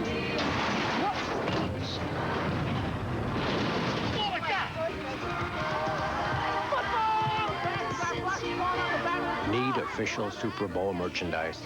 Go to superbowl.com. No. An IBM e-business. While 60,000 partisans head home, certainly deep in disappointment, there's a handful of Denver Broncos continuing their celebration 24-21. Let's go to Jim Gray. All right, thank you very much, Dick. Some very happy Denver Broncos. Neil Smith, Alfred Williams, and let's start with you, John Elway. This game here today, it seemed as though it was quite a struggle. No points in the second half, 24-14.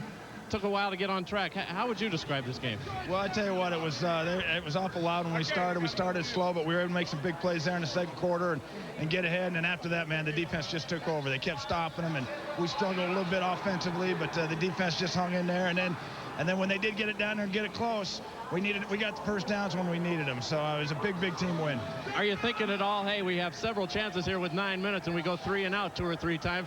You're starting to think, uh-oh, this could slip away? Well, yeah, it was definitely scary at that time, but I think that we knew that all we had to do is if we could just put one in, get one score in there, that we could put the dagger in the heart, but we couldn't do it. They kept fighting, and you got to give them a lot of credit. They never gave up, and it made it awful tough. John, your 4th Super Bowl now, an opportunity. Everybody has been talking, 37 years old, one more try, you're going to get it. Tell us about your feelings right now, and do you savor this moment, or will it be incomplete if you don't win?